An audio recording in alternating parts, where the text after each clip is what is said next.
2015 Metropolitan Planning Commission meeting. Our first item is the adoption of the agenda. Are there any changes in the agenda? There are no changes to the agenda. No changes in the agenda. There's been a motion to approve and a second. Second. All in favor say aye. Aye. Opposed, no. Ayes have it. Agenda is adopted. Now we're on to the approval of the February 12th, 2015 minutes. And again, are there any changes or corrections to the minutes from any commissioners or staff? Move approval. Second. There's been a motion and a second. All in favor of the, say aye. Aye. Opposed, no. Ayes have it. Minutes have been adopted. Now we are on to recognition of the council members. So the first council member I see is Councilman McGuire. Would you like to speak now or? All right. Thanks for coming down. Thank you, Mr. Chairman. Thank you for seeing me first. Commissioners, thank you, as always, for the opportunity to address you. I'm here today with respect to agenda item 20, I believe it is, the Claremont Place subdivision plat approval. It's been a little bit over a year since the commission made their decision on this item. And I will save you the speech that I gave last time, but just to assure you, like Yogi Berra said, it's like deja vu all over again. My position has not changed on the matter, neither has the neighborhoods. And ultimately what we are asking you for is to bear in mind, as the staff report so eloquently put it, that you as the commission ultimately are the interpreter of the subdivision regulations. And what I beseeched you to do a little over a year ago was to really, while you weren't required at the time, and you still are not required to view the subdivision approval under the existing regulations that we have, you can, by your virtue, use the old regulations. I would ask you to really look again at this neighborhood, at this street in particular, this street that in 2009 I took the efforts to downzone because this neighborhood expressed to me very clearly that they wanted to maintain the single-family nature and quality and aesthetics of their neighborhood as it exists today. The property in question, this site today, was included in that downzoning. I gave every property owner on that street the right to opt out of the downzoning. The property owner did not opt out. They included it. They wanted to have their property voluntarily downzoned. So, again, I would just ask you, I think that this matter could benefit from much more consideration. Former Mayor Purcell and the neighborhood are going to come to you and speak to you again today about this.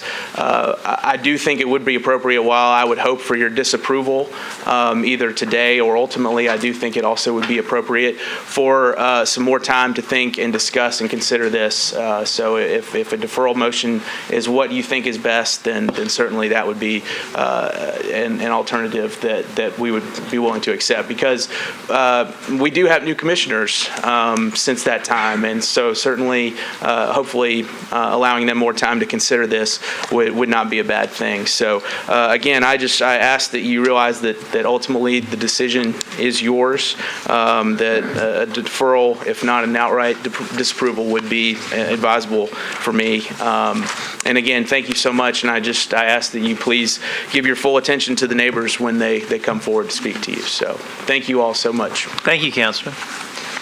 Councilman Baker, you want to go next? Going as I see you guys. Thanks, sir. I'm here to speak on the contextual overlay, 4800 block of Michigan Avenue. I filed this on behalf of the the majority of the residents at 4800 Michigan Avenue. We had a meeting at Ms. Miriam Drennan's house. Several people showed up. It was all in favor of the overlay. Since I filed the overlay, there's been 5 permits pulled, 2 different addresses on that block. I know there's nothing I can do. I wish I could have those pulled, but there's nothing I can do about the permits. It's already been full now, but hopefully after this meeting today, the rest of the block will be in the overlay that they can't build the type houses, and I'm sure they're wanting to build the two-story shotgun houses on the permits that's already full, and that I was hoping we could do this before any permits were full, because the looks of those houses are going to ruin that block. So if y'all could support the overlay, I'd appreciate it. Thank you. Thank you, Councilman. Councilman Bedney, you want to go next? I will wait till it comes up. Okay. Thank you. Councilor Jacoby, now, you want to go? Thank you. I'm here today for 2 community plan amendments. Both of those are on the consent agenda. I'm just here to say that I do support your recommendation of approval. We've worked on these 2 for quite a long time, and so I'm just here to let you know that I support your findings on both of those and ask for you to keep it on there and approve it. Thank you. Okay, thank you, Councilor. Councilman Bedney? I changed my mind. Oh, you changed your mind. Come on up. Yeah, I forgot it was on the consent agenda. So thank you very much for asking me. I'm also in support for the legislation for on Jacobia Dowell's district. We had a community meeting yesterday. Everybody was in support. Personally, had a issue with wanting to make sure there will be a school on the property, and I understand that that has been included. So we're all in support of this project, and this is the one that is 2015 CP-012-001, and the other one is 005-001. And then I also have one that is in my district, and that is 2015 Z003PR001. That's also a downzoning. It's deja vu. We did this before, and we're doing it again because we wanted to make sure people got the right notification on that. And by doing that, some of the commissioners will be happy to know that we got some more people that chose to opt out of the legislation. So I think everybody's very happy with it, and I'm also requesting that you please support that legislation. Thank you very much. Thank you, Councilman. Appreciate it. Councilman Harrison, you want to pray? You want to say a few words? Thank you, Mr. Chairman, and ladies and gentlemen of the Planning Commission. It's indeed a pleasure for me to be here today. And I just found out that the bill that I was to speak on today has been deferred until March the 12th, so I won't have to speak today at all. But thank you for the opportunity to be recognized. Thank you, Councilman. Yeah, Appreciate it. Good to see you. And then I saw Councilman Westerholm behind the pillar. Come on up. It's more councilmen than we've had in a while. With the Commission's permission, I'd request to speak at the conclusion of each of the matters before you today. Okay, thank you, Councilman. Appreciate it. Any other councilmen in the audience?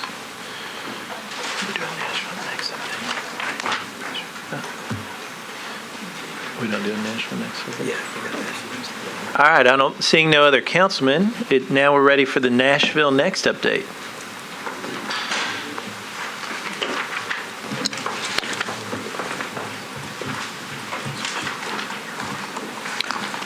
Thank you, Commissioners. Greg Claxton with the Planning Department. I'll be providing your Nashville Next update this afternoon. I'm going to be talking through the results of the public review of the preferred future that we've had out for the few months over the holidays. You'll remember that the preferred future is our countywide look at where we grow and where we preserve over the next 25 years. It's rooted in Nashville's current 14 community plans, as well as the past 2 years of engagement with the community through Nashville Next. From October through January, we asked the public to weigh in, to review it, and let us know if we got it right, if we captured what they were looking for the future of Nashville. A quick summary of the outreach that we did. We had a number of meetings and events throughout the county in October and November. Then we had an online survey available across that whole span of time. And we did a number of what we call book-a-planners, where we go out to different community organizations, present them the overview of the preferred future, and then take their feedback. All told, we had about 2,300 people participate during that time. One of the questions that we asked was the preferred future understandable? There is a lot of complex issues going on and being presented as part of this map. We asked people that on a scale of 1 to 5, where 1 is agree and 5 is disagree. We came out moderately well with 2.4. You see most people said we're in agreement. So we think overall people were understanding it, and that's reflected in the results. On this map, we had a number of features, separate areas that have a distinct character that we proposed to do something about to achieve the vision that people are looking for Nashville's future. And the way that we structured this was for each of these features, we asked for people to tell us whether it was important or not important to do several things to implement it. So, for example, the green network, parks, open space, floodplains, steep slopes, rural areas, those kinds of things. We asked about 6 or 7 different actions that we could take to protect and enhance the green network. And we asked for each one of these, did people think it was important to do, not important to do, or don't do it? So what I'm showing up here is the don't do it results in red, the important in green, and then we also asked people to pick one of these as their priority. You can see that in blue. The green network's interesting because it shows the range of responses that we have. This was the largest range in what people thought was important to do or not important. So you can see maintain open space, 97% of people said that was important to do, whereas discourage services in rural areas, only 42% of people. Overall, if you sum up all of the things that people said were important across everything in the green network, it came out to about 75% of people thinking that this was something important for Nashville's future. The next one was neighborhoods, predominantly residential areas that we propose to maintain and enhance, but not really fundamentally change the character of over the next 25 years. This came out about 76% of people, so again, very strong support. You can see the highest level of support was for providing housing choices throughout the county, but there was a little bit of concern about incorporating that into existing neighborhood characters. We'll talk a little bit more about where those housing choices can come up in a moment. We asked about transitional areas between major roads and between our centers and the neighborhood interiors. Again, this came out about 3/4 of people saying that this was important, and the highest number of people saying that carefully designing these transitional areas was the most important thing to do. You'll remember that we proposed a series of walkable, active urban and walkable centers throughout the county. We asked about these as well. Coordinating spending to encourage their development, encouraging employers to locate there, and then taller buildings. You can see that one had the most skepticism. Only about 53% of people said that was important. Across all of these actions that we proposed, the most popular one was transit. 81% of people across all of the different things that we included in here felt that the high-capacity transit system was important. That was a peak of focusing transit investments to improve ridership. But then you can see dedicated space for transit had the least support, although that still came in at about 71% of people. And then finally, we identified special impact areas, industrial areas, airports, prisons, those kind of things, and basically asked, about locating those sensitively if more of those are needed, and then preserving existing industrial land. And those came in at about in the mid-60s. We wrapped it all up by asking overall what people thought about the preferred future. Again, on that scale of 1 agree to 5 disagree. The average was about 2.1, which was fairly consistent throughout the county and over the course of time that we were asking for this. Overall, our sense is that there's a lot of community support for this preferred future. There's a little bit of a few things to continue to refine that we'll be working on as we prepare for the draft plan. We'll also be doing, as part of rolling out the draft plan at the end of March, having a series of more detailed maps. So in addition to what we'll be calling the Growth and Preservation Concept Map, we'll have a detailed map on the open space and environmental features that go into the green network, on kind of the transect and character areas we're looking to protect, and then our transportation system with a focus on the road network, walkable and bikeable areas, and that transit network. Thank you very much, and I can take questions. Any questions, commissioners? Councilman Hunt? Thank you. I was just curious, and I was looking at the percentages.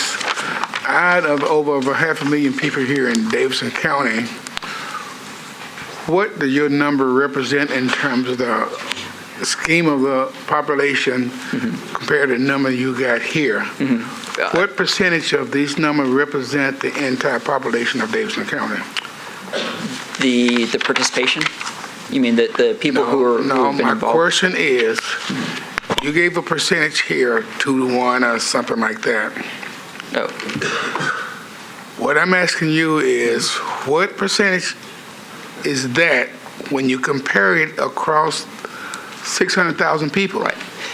It's a very small percentage. It's about 2,300 people out of that 600,000 people. So what effort is that to make that number go up or greater, to represent the true feeling of Nashville?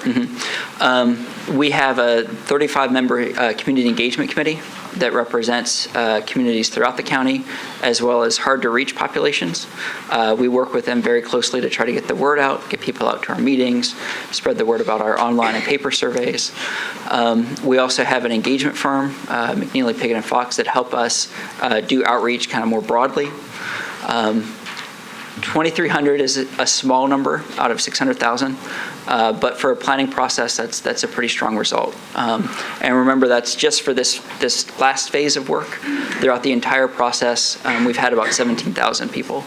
Again, a small proportion out of 600,000, but when you get to the kind of intense participation activities that we're doing, where it takes, half an hour, 20 minutes, 15 minutes to do our surveys, we think that that's a pretty strong number.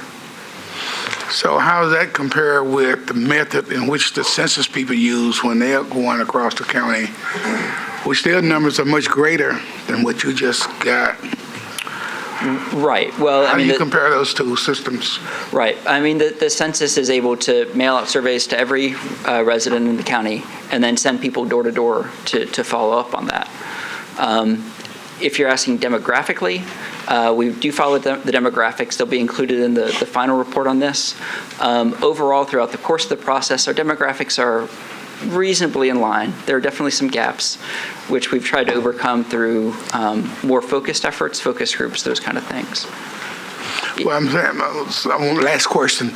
In fairness with the people of Davidson County, would not it make sense to try to use that process that the census people use? It's extremely expensive to do that. All right. Yeah. Thank you. Thank you. Any other questions? Much more than that. Any other questions? Okay. Thank you very much. Now we're on item letter F, items for deferral withdrawal. Carrie? The first item for deferral on your agenda is item number 1A, 2015 CP 003001. This is a request to amend the Bordeaux Whites Creek Community Plan by changing the community character policy from district industrial policy to an impact policy for properties located at 1311 and 1325 Vashti Street. Also, accompanying item 1A is item number 1B, found on page 5 of your agenda. It's 2015 SP 012001. This is a request to rezone from IWP to SP zoning for properties located at 1311 and 1325 Vashti Street to permit the development of a concrete batch plant. The next item is item 3A, 2015 CP 010002 on page 6 of your agenda. This is a request to amend the 12 South Detailed Neighborhood Design Plan by changing the community character policy from urban neighborhood evolving and urban neighborhood center policies with special policies to urban residential corridor policy for various properties along 12 South. The staff recommendation is to defer to March 12, 2015 Planning Commission meeting. I should also add that that's the recommendation for items 1A and 1B. Item 3B, also found on page 6 of your agenda, 2015 SP 010001 on page 6 of your agenda, is a request to rezone from CS and R8 to SPR zoning for various properties located along 12 South to permit a multifamily residential development containing up to 164 dwelling units, and the recommendation is to defer to the March 12, 2015 Planning Commission meeting. Item number 4 on your agenda, found on page 6, is 2015 SP 017001. It's a request to rezone from R6 to SPR zoning for properties located at 1311 and 1312 Pillow Street to permit up to 10 residential units. The recommendation is to defer indefinitely. Item number 6, found on page 7 of your agenda, is 2015 S008001, a request for final plat approval to create 3 lots on property located at 920 Curdwood Boulevard, and the staff recommendation is to defer to the March 12, 2015 Planning Commission meeting. And lastly, on items for deferral withdrawal is item 21 on page 11 of your agenda, 2015 S024001.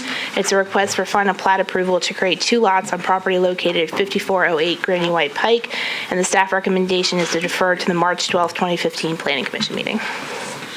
Thank you. You, Commissioners, you've heard the deferrals and withdrawals, and just to be clear, we'll go through this real slow. 1A, 1B, 3A, 3B, 4, 6, and 21.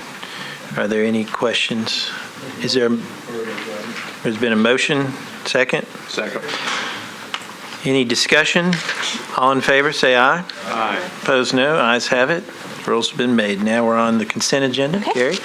As a legal notice for our audience, if you are not satisfied with the decision made by the Planning Commission today, you may appeal the decision by petitioning for a writ of cert with the Davidson County Chancery or Circuit Court. Your appeal must be filed within 60 days of the date of the entry of the Planning Commission's decision. To ensure that your appeal is filed in a timely manner and that all procedural requirements are met, please be advised that you should contact independent legal counsel. Also, the items on our consent agenda will be voted on at a single time. No individual public hearing will be held, nor will the commission debate these items unless a member of the audience or the commission requests that the item be removed from the consent agenda. On to the consent agenda. The first item is number 5, 2014 S035001, found on page 6 of your agenda. It's a request for final plat approval to create 7 lots in open space for property located at Bryan Street, unnumbered. Staff recommendation is to approve with conditions. Item 7A is 2015 CP 012001. It's a request to amend the Southeast Community Plan by changing the community character policies from T3 Suburban Neighborhood Evolving and Conservation policies to Conservation and District Destination Retail policies with special policies for various properties located on Old Franklin Road and Cane Ridge Road. The staff recommendation is to approve. Item 7B, 2015 SP 005001, a request to rezone from AR2A and SCR to SP zoning for various properties located on Old Franklin Road and Cane Ridge Road to permit a mixed-use development. And the staff recommendation is to approve with conditions and disapprove without all conditions, subject to approval of the associated community plan amendment. Item 7C is 51-87P001, found on page 8 of your agenda, and it's a request to cancel the planned unit development for properties located on Cane Ridge Road. Staff recommendation is to approve if the associated SP is approved. Item number 10 on your agenda, 2015 SP 019001, is a request to rezone from RS5 to SPR zoning for property located at 121 Lucille Street to permit up to 18 detached residential units. The staff recommendation is to approve with conditions and disapprove without all conditions. Item number 11, found on page 9, is 2015 SP 020001. It's a request to rezone from R8 to SPMR zoning for property located at 606 and 608 Crowley Drive to permit up to 22 units. The staff recommendation is to approve with conditions and disapprove without all conditions. Item number 12, found on page 9, is 2015 SP 021001. It's a request to rezone from MUGA and ORI to SPMU for property located at 2305 and 2311 Elliston Place to permit a mixed-use building with up to 320 residential units. The staff recommendation is to approve with conditions and disapprove without all conditions. Item 13 was previously on the consent agenda, but was pulled during the Nashville Next presentation. The next item is item 14 on page 9. It's a request to apply the provisions of a contextual overlay to properties located on Michigan Avenue. The staff recommendation is to approve. Item 16 on page 10 of your agenda is a request to rezone from RS20 to RS30 zoning for property located at 4008 Iroquois Avenue. The staff recommendation is to approve. Item number 17, found on page 10 of your agenda, is 2015Z010PR001. It's a request to rezone from AR2A to IWD zoning for property located at 12872 Old Hickory Boulevard. The staff recommendation is to approve. Item 18, also on page 10 of your agenda, is item number 304-84P001. It's a request to revise the preliminary plan and final site plan approval for a portion of the Fairhaven Place Commercial PUD Overlay District for property located at Old Harding Pike to permit 4 detached residential units. And staff recommendation is approved with conditions. Item number 19 on page 10 of your agenda is a request to permit the extension of approved concept plan for 1 year for the Brentwood Branch Estates subdivision for 8 single-family clustered residential lots. The staff recommendation is to approve the extension of the concept plan to February 26, 2016. Under other business, on page 11, we have item number 22, a new employee contract for Brett Thomas, and item 26, to accept the director's report and approve administrative items. That's the end of the consent agenda. Thank you, Carrie. It's a mouthful. So just to be clear, everybody, on the consent agenda is item number 5, 7A, 7B, 7C, 10, 11, 12, 14, 16, 17, 18, 19, 22, and 26. And Mr. Director, are there any other? We have Commissioner Blackshear needs to recuse herself, and items 1A, 1B, 2A, 2B, 3A, 3B, 7A, 7B, 7C, and 16. All right, She's busy. She's busy. Let the record reflect. She's recused from those particular items. Any other items that should not be on the consent agenda? Do I hear a motion? Move approval. Second. Motion and a second. Any discussion? All in favor say aye. Aye. Opposed, no. Ayes have it. Consent agenda is adopted. Now we are on to our regular agenda. And we are starting on item number 2A. Can you read us the numbers again that we're considering? Yes. You can do the math. Hold on one second. 2, 9, 13, 15, and 20. 2, well, 8. What about 8? 2A and B. 8, 9, 15, 20. 15 or 13? 13 and 15. 13 and 15. All right, so if everybody can please leave the room quietly so that we can conduct our meeting. Thank you for coming. And we'll give just a few minutes to let everybody exit the room so we can hear. But the items that we will be considering, just so you all know very clearly, we'll be considering 2A, 2B,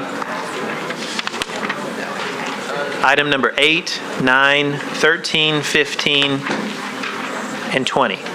So if you are not here for those particular numbers, then you could probably go. All right, if everybody could go ahead and get seated. And all right, let's go ahead and start. 2A.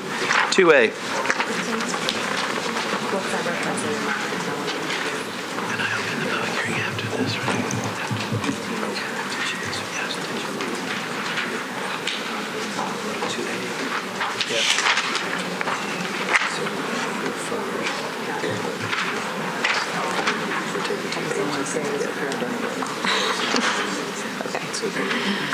Okay. Tiffany K. Part, and I'm presenting the East Nashville Community Plan Amendment. It's item 2A, case 2015 CP 005001. The original request was to amend the land use policy from urban neighborhood maintenance to urban neighborhood evolving for properties fronting onto Porter Road and Powers Avenue. This request has been amended. Only the properties along Porter Road are being considered in this amendment. The properties along Powers Avenue shall remain in urban neighborhood maintenance policy. The subject properties are roughly 1 mile from Gallatin Pike. The Rose Pepper Neighborhood Center is roughly a third of a mile to the southwest. Staff's recommendation is to approve the amended request. So this case was previously presented at a previous Planning Commission meeting, and per the Commissioner's request, Planning staff is reporting back on the following.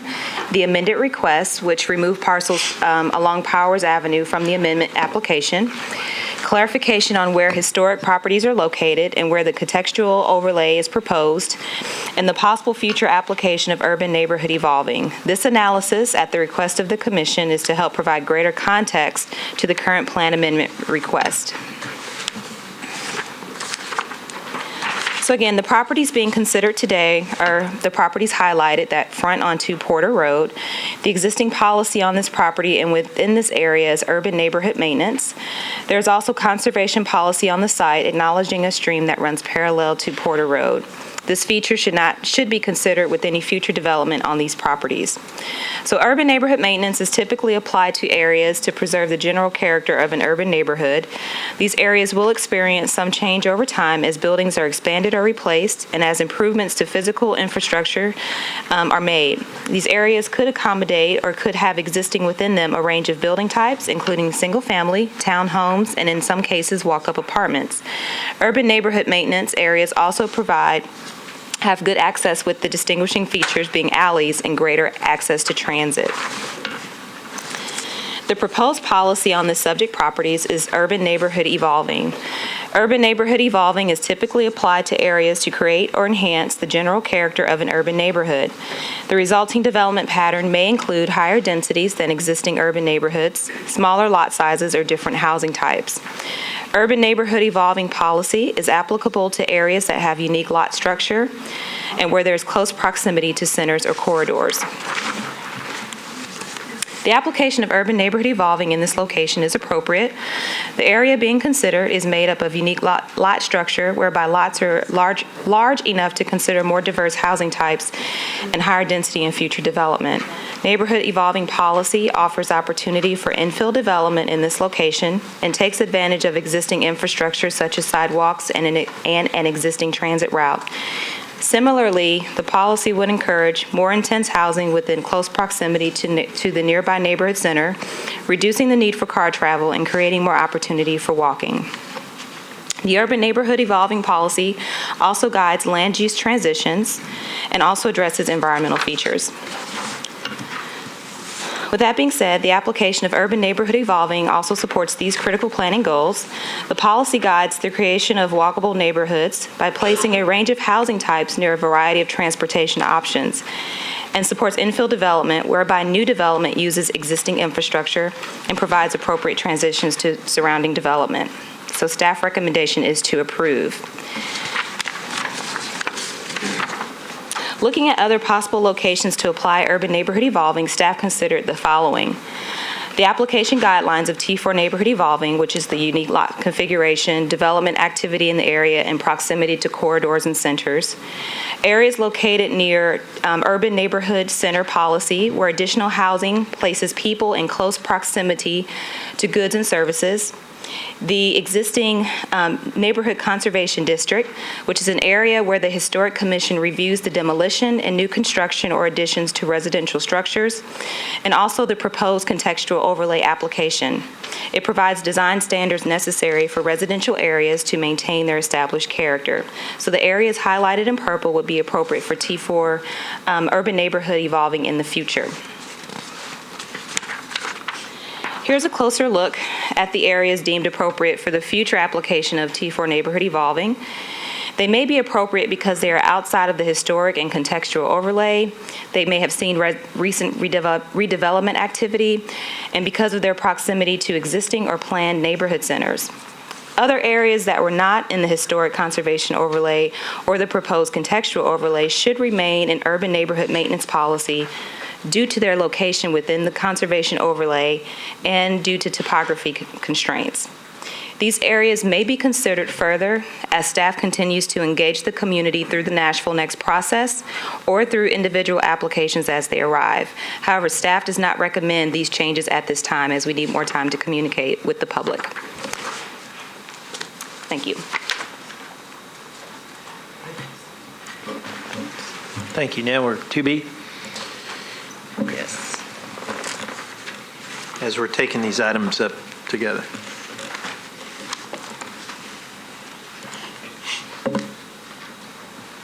All right. Oh, good Lord. Okay. Okay, so this is item 2B, the corresponding case to the plan amendment we just heard from Tiffany. The request is to rezone from R6 to SPR to permit up to 54 stacked flats and 9 detached residential units located at the northeast corner of Porter Road and Tillman Lane. Staff recommendation is to approve with conditions and disapprove without all conditions, subject to approval of the policy amendment. Subject property is currently zoned R6, and surrounding zoning includes R6 and CN to the north. The current policy on the property is urban neighborhood maintenance. The portion of the SP along Porter would not be consistent with the existing policy, but is consistent with the proposed urban neighborhood evolving policy, as it would introduce a new housing type to the area. The portion of the SP that fronts Powers Avenue is consistent with the existing urban neighborhood maintenance policy, as those units are designed to maintain the existing character of the street.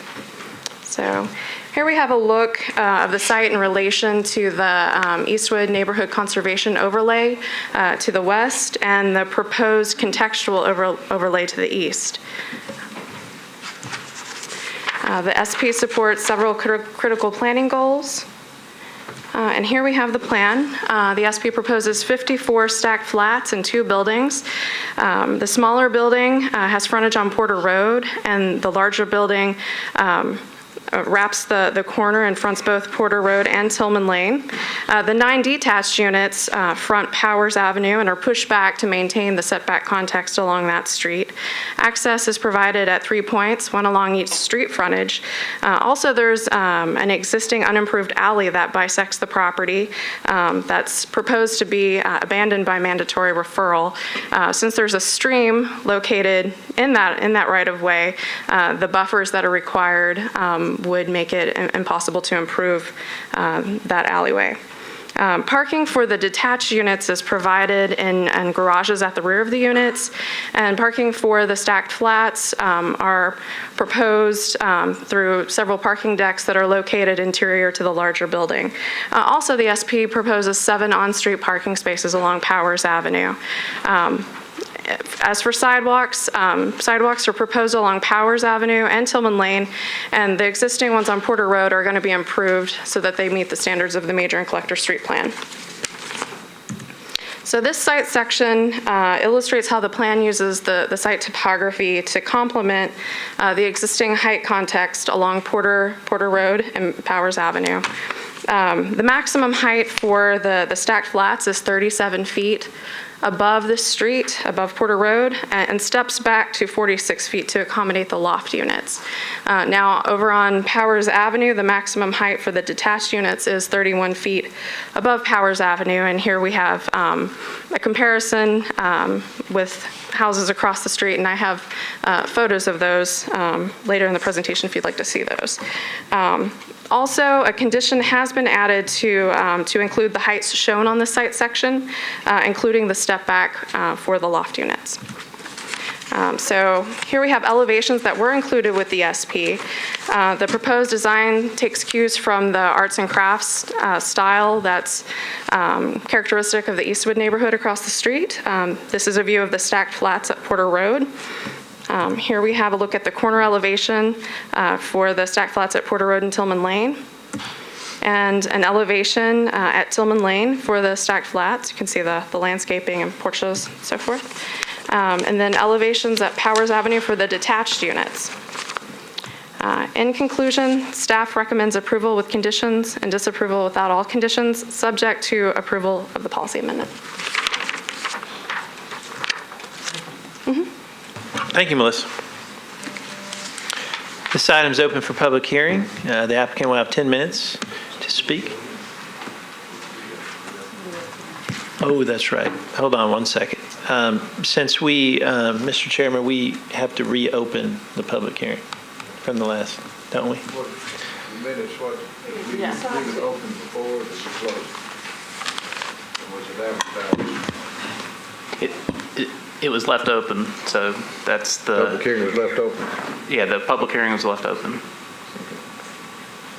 And we did send around for the commissioners who weren't present the last time, we sent the video to those commissioners to watch. So I think we needed everyone to confirm that they were either present or had watched the video. All right, well, let's do that. I know I was absent. Just hold on one second. We'll get to you.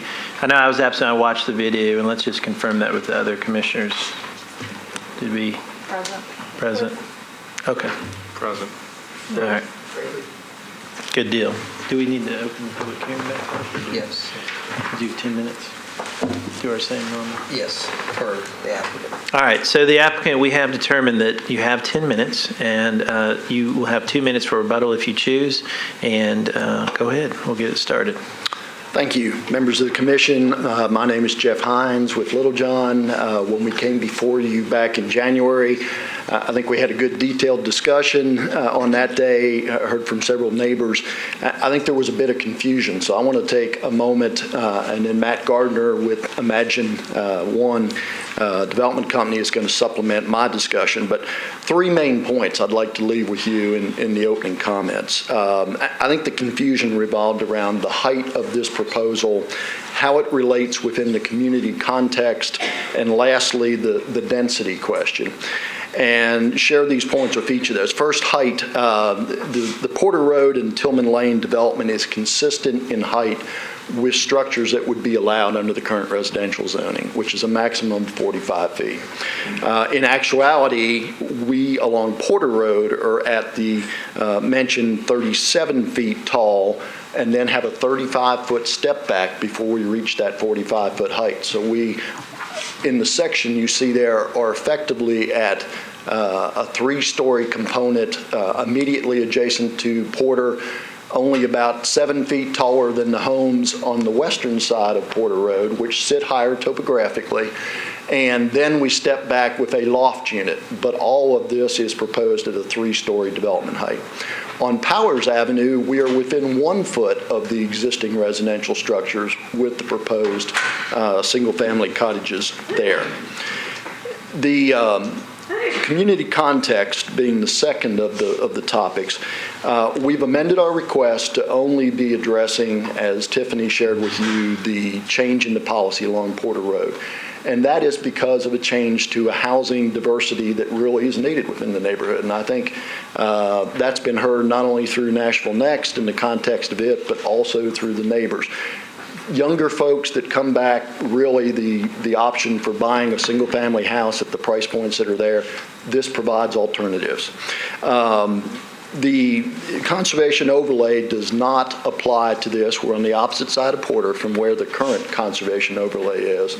And the contextual overlay that is being studied or proposed excludes these properties, all the way from this site down to the current Rose Peppers Eastland intersection with Porter.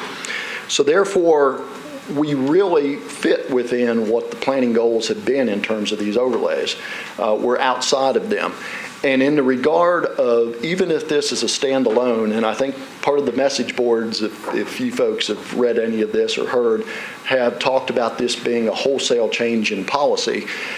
And as Tiffany said, that is a separate discussion for another day, because our policy is only about this SP, and it can stand alone on its own merits because it meets the general statements of being a third of a mile walkable from a community node that offers full services both to the north and to the south, and the fact that we have anchoring to our north commercial neighborhood zoning. So this is effectively a transition from a CN zoning that's in place today and has a gas station and a repair shop, automotive repair shop. Lastly, density. The proposal is at 28.6 units to the acre. And within a third of a mile from this site, there have been recent approvals of other projects in excess of that density. We think we have been very cognizant in terms of the architecture being proposed, and Matt's going to speak to that, the craftsman style. We're being very sensitive to the context of the neighborhood. Nashville Next really hits home this point in terms of these types of developments being along corridors. This is a collector road, collector street corridor. It has bike lanes. It has transit. Those are the locations for looking at diverging in housing types and really being appropriate as long as the development proposal is in context with what's there. Thank you, Jeff. My name is Matt Gardner. I am the president of Imagine One Development Company. I have been friends with the Colley family who owns this property and who's partnering with me on this development for many years, and I'm excited to be working with them as we move forward on this. As Jeff mentioned, the architectural facade, if you wouldn't mind, click back to that side of the Porter Road building. We really tried to mirror the craftsman style architecture that is in the neighborhood. And by doing so, we took that third story and we are actually recessing those units. So we're trying to create more of a two-story with attic space feel that is more consistent with the neighborhood as opposed to having a three-story and then the roof line going up above that. So we keep the roof slopes, the heights, we think much more consistent with what the neighborhood has. A lot of the neighborhood concern revolves around traffic, which is probably not all that surprising, a typical complaint. Because we're under the 100-unit threshold, a full traffic study was not required. According to Metro Public Works' calculations, during the peak evening traffic hour, this project will add 34 trips, and during the morning peak traffic hour, it will add 21. We are also hearing a lot about the traffic. It's not just about this project. There's so much redevelopment that's happening in this area that people are looking at this as we have this project and the other project and all those. And to that point, I know that Councilman Westerholm has been working with Metro Public Works to try to get a broader scale traffic study that's been done to look at are there area-wide improvements that need to be done. An additional concern that people have had has been around parking. With Rose Pepper and all the retail and all the restaurants that are within walking distance of this property, on the nights, on weekends, those customers end up blocking a lot of the neighbors that are immediately around this property's driveways. They park in the bike lanes. And so one of the big things that we did when we designed this project is we have overparked for this property. The multifamily units have 110 parking spaces and the cottage homes have 24. And that allows us to make sure that none of the residents of this property will be contributing to that parking issue in the neighborhood. Additional improvements that I think Melissa mentioned was that we will be adding sidewalks to Powers and Tillman in front of our property. We'll also be widening Powers by 5 feet and widening Tillman by 3, again to bring it up to the current codes and what the city would like to see. Also during our conceptual design phase, we really did work hard to reach out and we talked with both Metro Planning staff, with Councilman Westerholm, and with Brett Withers, who at that time was the head of the Eastwood Neighborhood Association. We've had 3 neighborhood meetings, one on December 3rd, one on January 7th, and a third one on January 28th at the request of you all during our last Planning Commission meeting. During that last meeting, we actually handed out fact sheets about the property, or about the project, because there was so much confusion about height, about density, about what we were actually proposing. And we did a real effort, and I think we've met with almost everyone who spoke at the Planning Commission on January 8th individually to try to just clear up a lot of the confusion and a lot of the concerns that a lot of the neighbors had. Thank you guys for your time. Well, thank you. You have 2 minutes for your rebuttal. And so now all of the folks that are here to speak in support of the bill, you have 2 minutes at the microphone. Please state your name and your address. Hello, I'm Hold Jolene. hold on 1 second. We Gotta get the clock. got to get the clock right. We don't want to jip your time. Thank There you. we go. Hello, I'm Jolene Colley. I've lived at 822 Porter Road, facing the proposed Heritage East project for over 40 years. Along with my father, John Colley, we're the owners and stewards of the land we're discussing today. It has been with great thought and study that we have brought this project forward. This property is my family's heritage. We have owned, loved, worked, and lived on this land for over 100 years. It is our intention to own and care for this land and the neighborhood for the next 100 years. In my grandfather's time, the land was a working farm for his family and 12 children. He then built homes and gardens for his sons and daughters returning from World War II. As their families grew, the homes became rental properties for my grandparents' retirement and have been passed down as rentals for the next generations. Which brings us to today.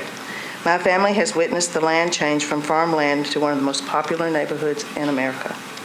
Change can be hard, but our plans are thoughtful, considerate, focused on how to best bring the land into the future and for the best and highest use for our growing community. I feel this development of mixed, affordable housing options is one way to help the community to continue to have diversity in its people and in its housing. All except one of the homes was built by my grandfather, and the existing homes have met their life expectancy. We will be reusing and repurposing much of the material as possible. My family will continue to maintain ownership and management responsibility of the land. With that in mind, we will be working in partnership with a local multifamily property management firm to provide day-to-day operations and management. I'm asking for your support today to approve Heritage East proposal. We feel it is thoughtful and a responsible change and a positive example of growth in our community. Thank you. Thank you. Anyone else wishing to speak in favor? If you would please line up behind the microphone. In favor? State your name and your address. Everybody line up. That way we Step right on up. step on up. Hello, my name is Brad Naylor. I live at 828 Porter Road. And as Ms. Colley said, change is inevitable. It's going to happen. So why not have people make this change that we trust? She's my landlord, and that's all that she could end up being. But she's not. She's my friend. She's a confidant. And so it brings me to the next point, the height. It seems like a lot of people are very concerned about that. All the plans, all the plans say that there's going to be right in line with the height or below. The density, the same thing. Jillian has been awesome going to the public and saying, what do you think about this? How do you feel? What are your thoughts? When she doesn't need to. She could just put on as many of that land. She could put those double homes that are going up in our neighborhoods, but she's not. She's putting thought and care. And we should all be so lucky to have people like Jolene and her family because they love this city, they breathe it, and they've lived here. And they're not going to move and just hand it off to somebody else. They're going to take care of it. So I say vote yes. Thank you. Thank you.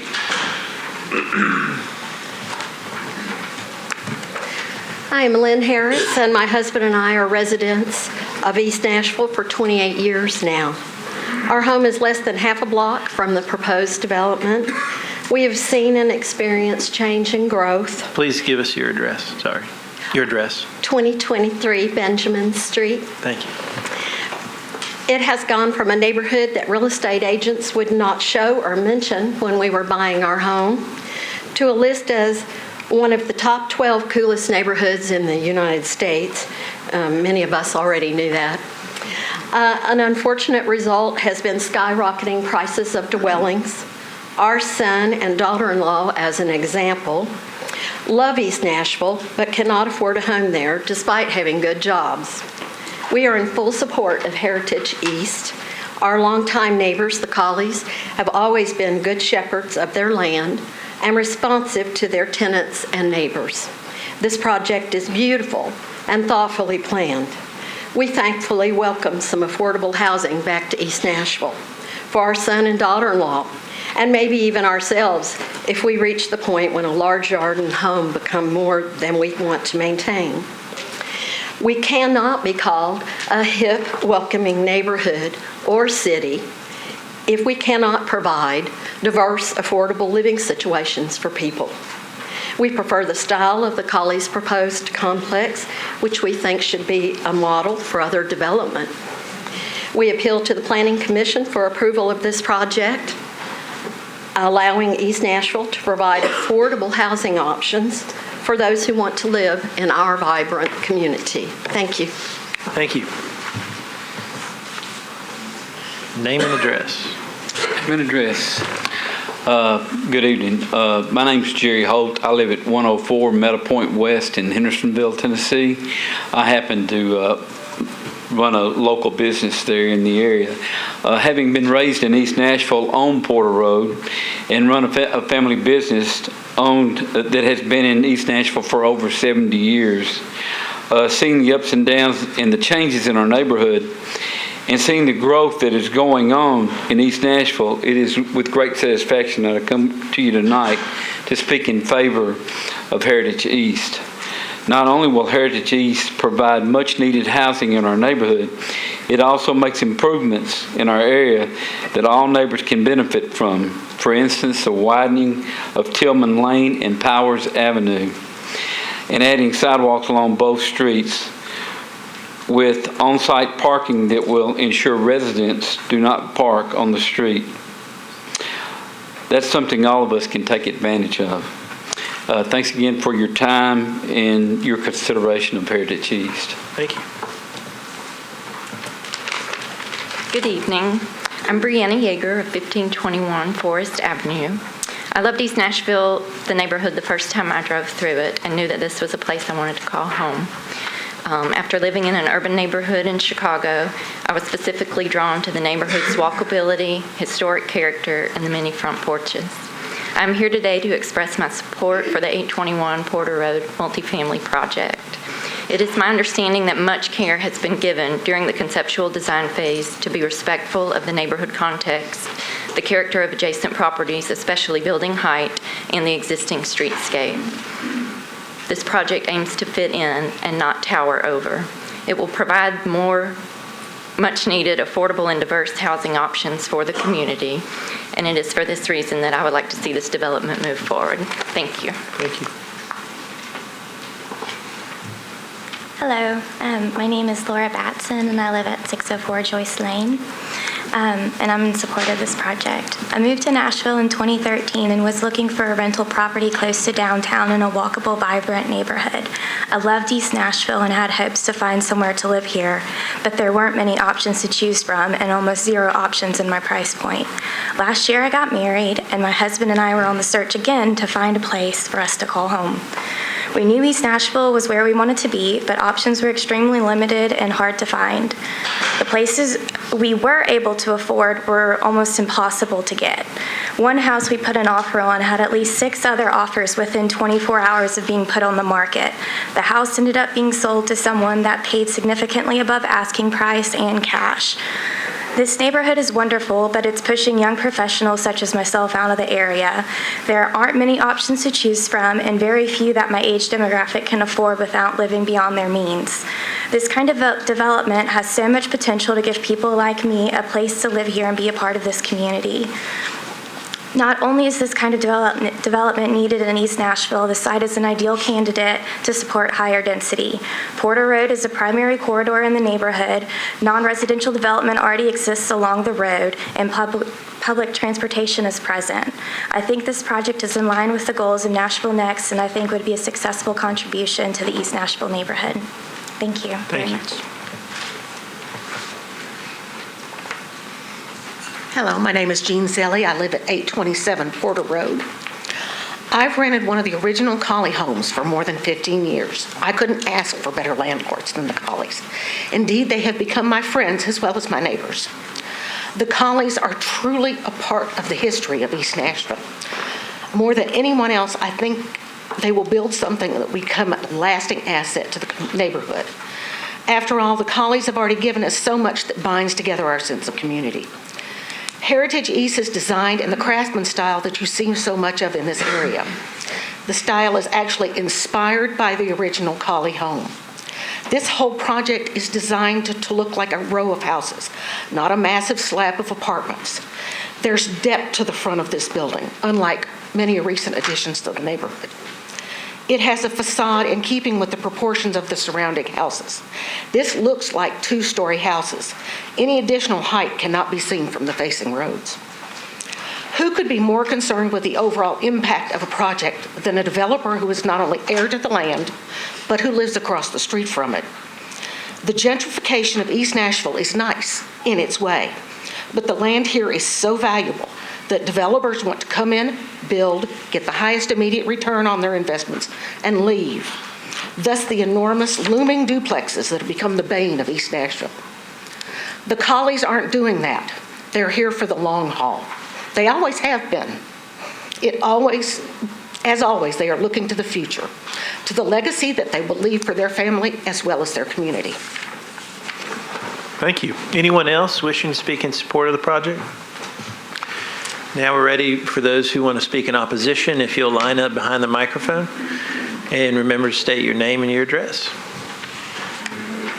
Hi, I'm Elizabeth Smith. I live at 1800 Russell Street, and I actually came today to get a little bit better understanding of this plan, and I think Tiffany has addressed my primary concern. I'm president of Laughlin Springs Neighborhood Association, and there's a significant portion of our neighborhood included on the map as being considered as a potential evolving district, and that was bothersome to us, and we didn't understand why the map is attached to this amendment to this plan with that portion of our neighborhood marked as possibly named evolving. So as I understand, there will be neighborhood meetings if that's gonna happen. Is that correct?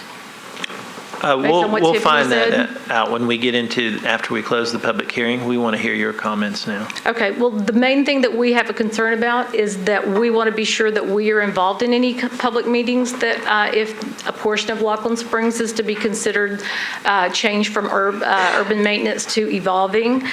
We certainly, ours is not a wholesale opposition to density at all, and we definitely value a walkable neighborhood.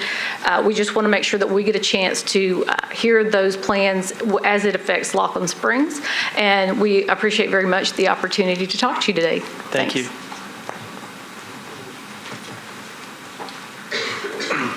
Good afternoon, Commissioners. My name is Brett Withers. I live at 1113 Granada Avenue.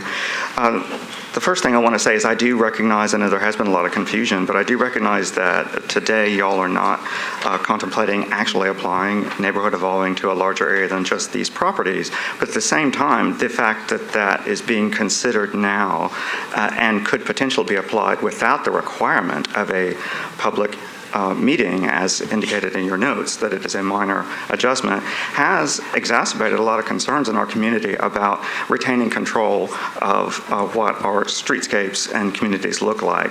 Our neighbors have actively participated in the Nashville Next process, and I don't actually recall having a criterion in place that anything within a half-mile radius or some sort of a neighborhood center would be considered for neighborhood evolving, so that's interesting to know. In this particular case, when I look at the proposed policy changes to the East Nashville Community Plan that are posted on the Nashville Next website, I do see that there are 7 areas that are being considered for neighborhood evolving. 6 of those 7 are immediately adjacent to mixed use or neighborhood center zoning that is itself immediately adjacent to a major arterial street or a pike, not a collector street. And so that's a little bit of a cause for concern that there could be a much broader application, which could allow projects that have much more different characteristics than what we're used to. The one thing I would like to focus on is that a detailed neighborhood design plan was never contemplated in the past for our area, and I think with the level of growth that we're anticipating and actually looking forward to, that it would behoove everyone to slow the process down and have planning staff work on a detailed neighborhood design plan for this whole area so that all stakeholders can look at what policies might apply best to which properties. Thank you. Thank you.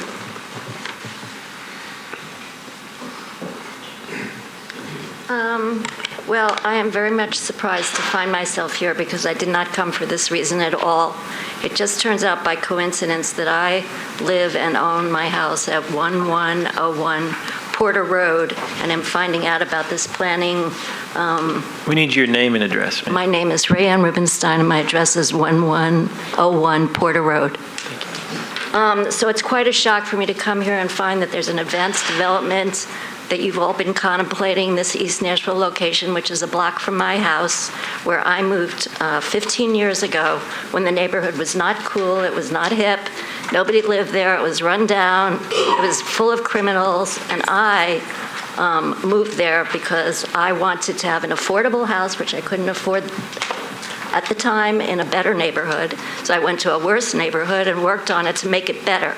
And to me, it's just horrifying to see that I, who've been there for 15 years, that put a lot of money and time into making the neighborhood cool.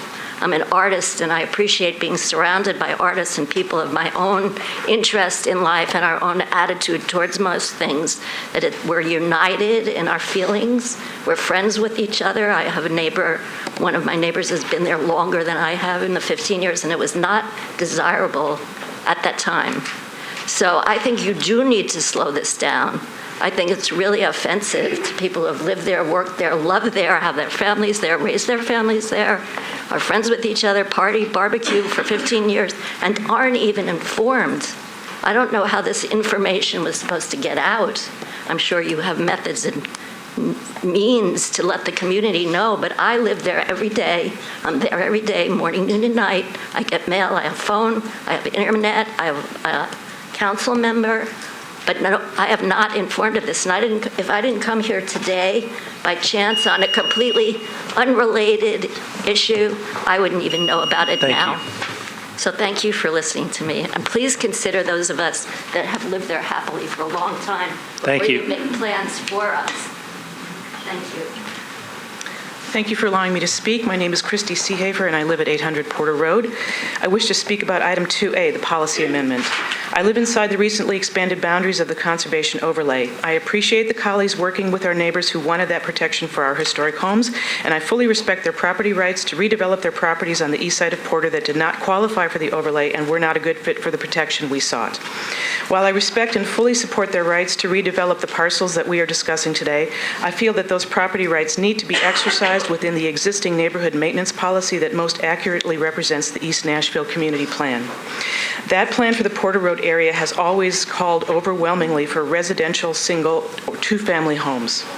The Porter East development at Porter and Eastland, across the street from my home, actually sits on residential base zoning within the neighborhood maintenance policy. There are commercial businesses and apartments there now, but this adaptive reuse of a former nursing home property was approved by our neighborhood through a special exception via the Board of Zoning Appeals. If that building were to be removed, the property would revert to residential zoning within the neighborhood maintenance policy. Even the planning staff recommendation to change the policy for much of Porter Road to neighborhood evolving oddly leaves this parcel under the neighborhood maintenance policy. Also, the neighborhood commercial zoning in place at Porter and Waters and Porter and Benjamin are simply grandfathered commercial uses that are auto-focused. These are not neighborhood centers in the sense that most community planners would recognize. Likewise, the Porter and Greenwood intersection is an approved neighborhood center in the East Nashville Community Plan, but that policy is strictly limited to the corners. Our community has always fought to focus large-scale development within the neighborhood centers, not within a half-mile radius. These focused boundaries have allowed our neighborhood to grow while still preserving our neighborhood character. I urge the Commission to reject any policy changes that have not been thoroughly vetted by the community. Please reject this policy amendment until this can be discussed with the larger community. Please uphold the neighborhood maintenance policy on Porter Road. Thank you. Thank you. Next. Hello, my name is Brandy Pruitt, and I live at 1516 Rosebank Avenue at the corner of Porter Road. I moved here in 2013 from New York City seeking a better quality of life, which included living in a single-family home with a yard. I chose East Nashville specifically because I could achieve that there at my income level. Like myself, many other people who are moving to East Nashville from larger cities value the community character of relatively small, single-family houses or duplexes with relatively large yards that are typical of the neighborhood. I am okay with larger scale development occurring within existing neighborhood centers, but I am concerned that larger and larger areas of my neighborhood will be fundamentally changed if the neighborhood maintenance policy in place in between those neighborhood centers is abandoned. The existing neighborhood maintenance policy in place in this area will allow more dense growth to happen, but will still ensure consistency of lot sizes and that other aspects of the community character remain, even as more dense development occurs. My concern is that a domino effect of large-scale development will occur in this area if the neighborhood maintenance policy is changed to neighborhood evolving. Even approving that policy change on this one area would dramatically alter the character of the area. To confirm, I value the small 1- and 2-family character of the Eastwood area, and I appreciate the convenience of being within walking distance to corner businesses in a few select locations, such as Porter and Greenwood or Walden. However, the auto business at Porter and Waters, Benjamin, are not the same kind of neighborhood centers as Porter, Greenwood, or Walden and should not be compared, nor used as justification for erasing the neighborhood maintenance policy. I also have a binder of 25 other business owners and residents who agree. Thank you very much. Next. My name is Rick Punkashar, and I live at 818 Porter Road. As far as 2A goes, I'm concerned because it's a individual parcel of land not attached to a current residential or commercial project being driven to move from maintenance to evolving for one particular project, not in an overall plan. I'd like that reviewed and kind of take a deep breath on that. Second thing, on the SPs that are close by, within walking distance in the last 12 months, there have been 2 SPs approved, one within a block and one within 2 blocks. So one is 10 living units on an acre, and that's on the 800 block of Gentry. And on Porter Eastland, 11 units on 2/3 of an acre. And these represent the kind of density that we're pretty much excited about in the neighborhood. Very, not the kind of density that creates a tremendous amount of impact. And Nashville Next, you can see on the slide, is very sensitive about high impact density. And 80% of the respondents said yes to low impact density. In the 2 projects that were approved with a lot of neighborhood involvement, a lot of development compromises, are that kind of low impact development. Using the 2 recent SPs and translating it to this property, it would be about 16 units an acre, and using the 2 acres fully, not stacked. Right now it's all stacked towards Porter, and that's a very strong amount of density on Porter Road. The last thing is the height. I know this is redundant, but the highest home on the side that's going to be torn down is 827. It's approximately 19 feet. The heights will be double that height. So it's doubling the height of the existing home being torn down. That's a historic craftsman bungalow. It actually is a historic conforming home. Thank you very much. Thank you. Next. Hello, my name is Mark Richards. I live at 719 Powers Avenue. I'm just south of this development process. My 2 main concerns, number 1 is traffic. Powers Avenue is being used as a cut-through right now to avoid the mounting traffic that we have. We all have the same concerns. We're all developing, we're all growing. And the process at which we're doing this is what I would like to address. My main concern is that the applicant did not consult our community, did not consult the neighborhood for this, and if they did, I sure none of my neighbors were consulted. The 3 meetings that we went to and addressed our concerns, they made 0 modifications, they made 0 changes, and now we're being told that they can't make any changes. If they would have come to us before all of this, maybe we could have come up with a win-win. Right now it seems like a win-lose for the neighbors. We're asking you to please consider that. Also, I spoke on the 8th. You made no effort to reach out to me as they said that they did. I spoke against it. No changes have been made. Our community's not been addressed, and that's why we're against it. Thank you. Thank you. Good afternoon, Commissioners. My name is Sharp Emmons. I live at 200 Tillman Lane. I'd like to speak about item 2B, the plan as is proposed. My family lives directly across the street from this proposed development, and I appreciate the opportunity to express my concerns and our concerns about the scale of this proposed development, which has great potential. But it is deeply flawed. It is rooted in obstinance and full of unanswered questions. Much has been said about the sidewalks and the shrubbery, but if you look beyond that, you'll see that no amount of curb appeal will disguise this edifice. Closer to the street and twice as high as any building on that side of the street, this will be a visual anomaly and will be disruptive to the homes on Porter Road. A green roof is awesome, but it's a fraction of the green space we're destroying with concrete and asphalt. Public transportation and bike lanes are huge. We all want those things. We have those things. But a 120-car underground parking garage paints a different narrative. Tillman Lane is a side street. Widening it 5 feet to support 70 additional car trips per day is pure fantasy in my estimation. And it is these and many more that make this look like a piecemeal effort. That is a huge gamble. We support Ms. Colley's right to redevelop her property with the full building entitlements afforded her by her present-based zoning on the property. But we request that it is being sought for a specific plan to change the zoning, and that means the changes to property rights on those parcels also affect other property owners, such as myself. We are pro-development. We run toward change. We shared our concerns with the Colley family, and this entire process has been a one-way conversation. I've spent 38.7 hours researching, listening, and talking to our neighbors about this project. I'll spend that energy tenfold to help the Colley family do this correctly, in my opinion. Please start over. We would welcome a comprehensive plan that considers the best use for the entire Porter corridor, and that includes my property. That is working together. That is the Nashville way. Thank you.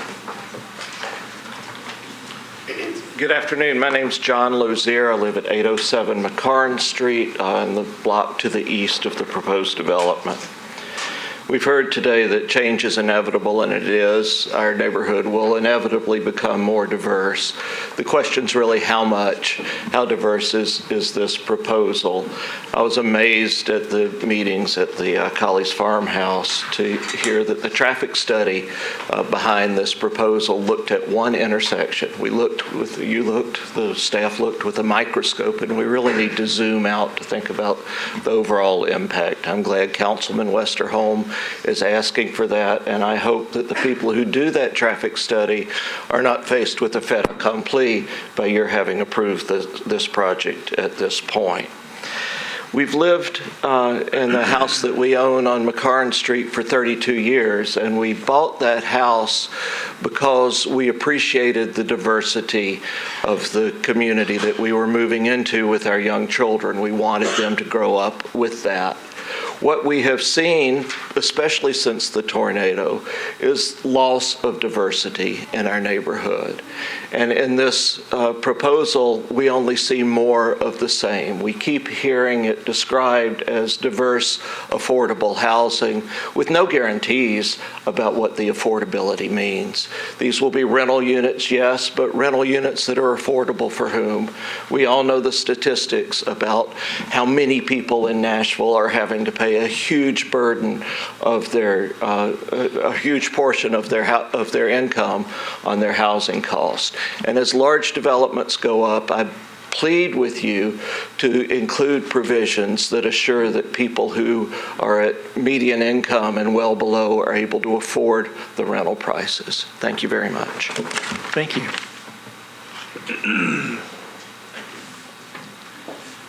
My name is John Madole. I live at 609 Shady Lane, about a block and a half from this area. I actually came here tonight to speak on another issue, but I heard this and I feel I need to comment on it. I frequent this street almost daily with my children who attend school in this neighborhood. The houses directly across this street, I heard the term earlier tonight, craftsman-style architecture. In fact, I've heard that many, many times over in East Nashville now. What's across the street, directly across the street, are single-story homes. They've got about a 7-12 pitch roof. Then they've got a gentle sloping large porch on the front of the house. They're all one story. They sit up on a slight hill.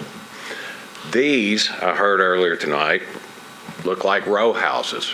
That's a problem because there are no row houses in East Nashville. There are none whatsoever.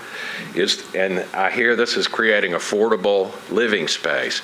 I say just the opposite. All of these new developments over there and these monstrosities, 3 stories tall, that dwarf the cottages, they're driving the prices up. Nobody wanted East Nashville when all of us moved there in the 90s and rebuilt it. Now, what you've got here is high density and money. You can go over there right now and rent a 2-bedroom home for anywhere from $900 to $1,100. 3 years ago, it would have been 650 to 700. I guarantee you, these aren't going to be renting for that. This is bad for East Nashville. It needs to be thought out. The whole problem is, when you say craftsman style, it doesn't match the architecture. Just because somebody puts a 12-12 gable on it and throws some ornaments on the front made out of wood, it's got lap siding, that doesn't mean it's anywhere close to what we now have. And I urge you to vote against it and rethink it. Thank you. Hello, my name is Craig Kennedy. I live at 1432 Greenwood Avenue in Eastwood. I would just like to echo some of the thoughts earlier from Brett. Just in deferral or disapproval of the policy change, I think we really need to study the corridor between Eastland and Greenwood and figure out whether that policy change is right for that corridor, and think about, the holistic approach of it as opposed to one sort of mid-corridor block. And just, we need to think about the domino effect of that and have all of those neighbors along that entire corridor involved in the process. Thank you. Thank you, sir. Anyone else wishing to speak in opposition? Seeing nobody else speaking, wishing to... Oh, that's right. We have the rebuttal for 2 minutes. I almost closed the public hearing. I wasn't going to let you do that. Folks, a few quick points. Much of the rebuttal discussion focused on the policy being larger than the picture of what's being associated with this SP proposal. And that's not what is before you. What is an appropriate transition from an existing CN node at the corner of Benjamin and Porter Road with a gas station that's corporate owned and an automotive shop? It's not going anywhere soon. We think this is an appropriate transition. Therefore, the policy change to neighborhood evolving makes sense when anchored with that CN zoning. It doesn't need to expand beyond that necessarily because of this proposal. I think the neighborhood can respect that and have their desires expressed throughout that process. Lastly, SP zoning was specifically chosen for this because it's a commitment. It's a commitment to the architecture you see before you. It's a commitment to the quality of what's being proposed. That is where the Colley family as a developer is. They are committing to the quality. They're committing to underground parking, to a green roof, all of those things being done within the density that we're talking about, 28 units. Achieving those things that I think you've heard both today and in the previous discussion of the quality of the architecture and such, and those improvements that matter to the folks there because the quality does require the 28 units to the acre. That is by far not an excessive number when compared to what is happening in a lot of areas of this city along collector streets. So I'd like for you to consider that. Thank you for your time, and we'd ask your approval. Thank you.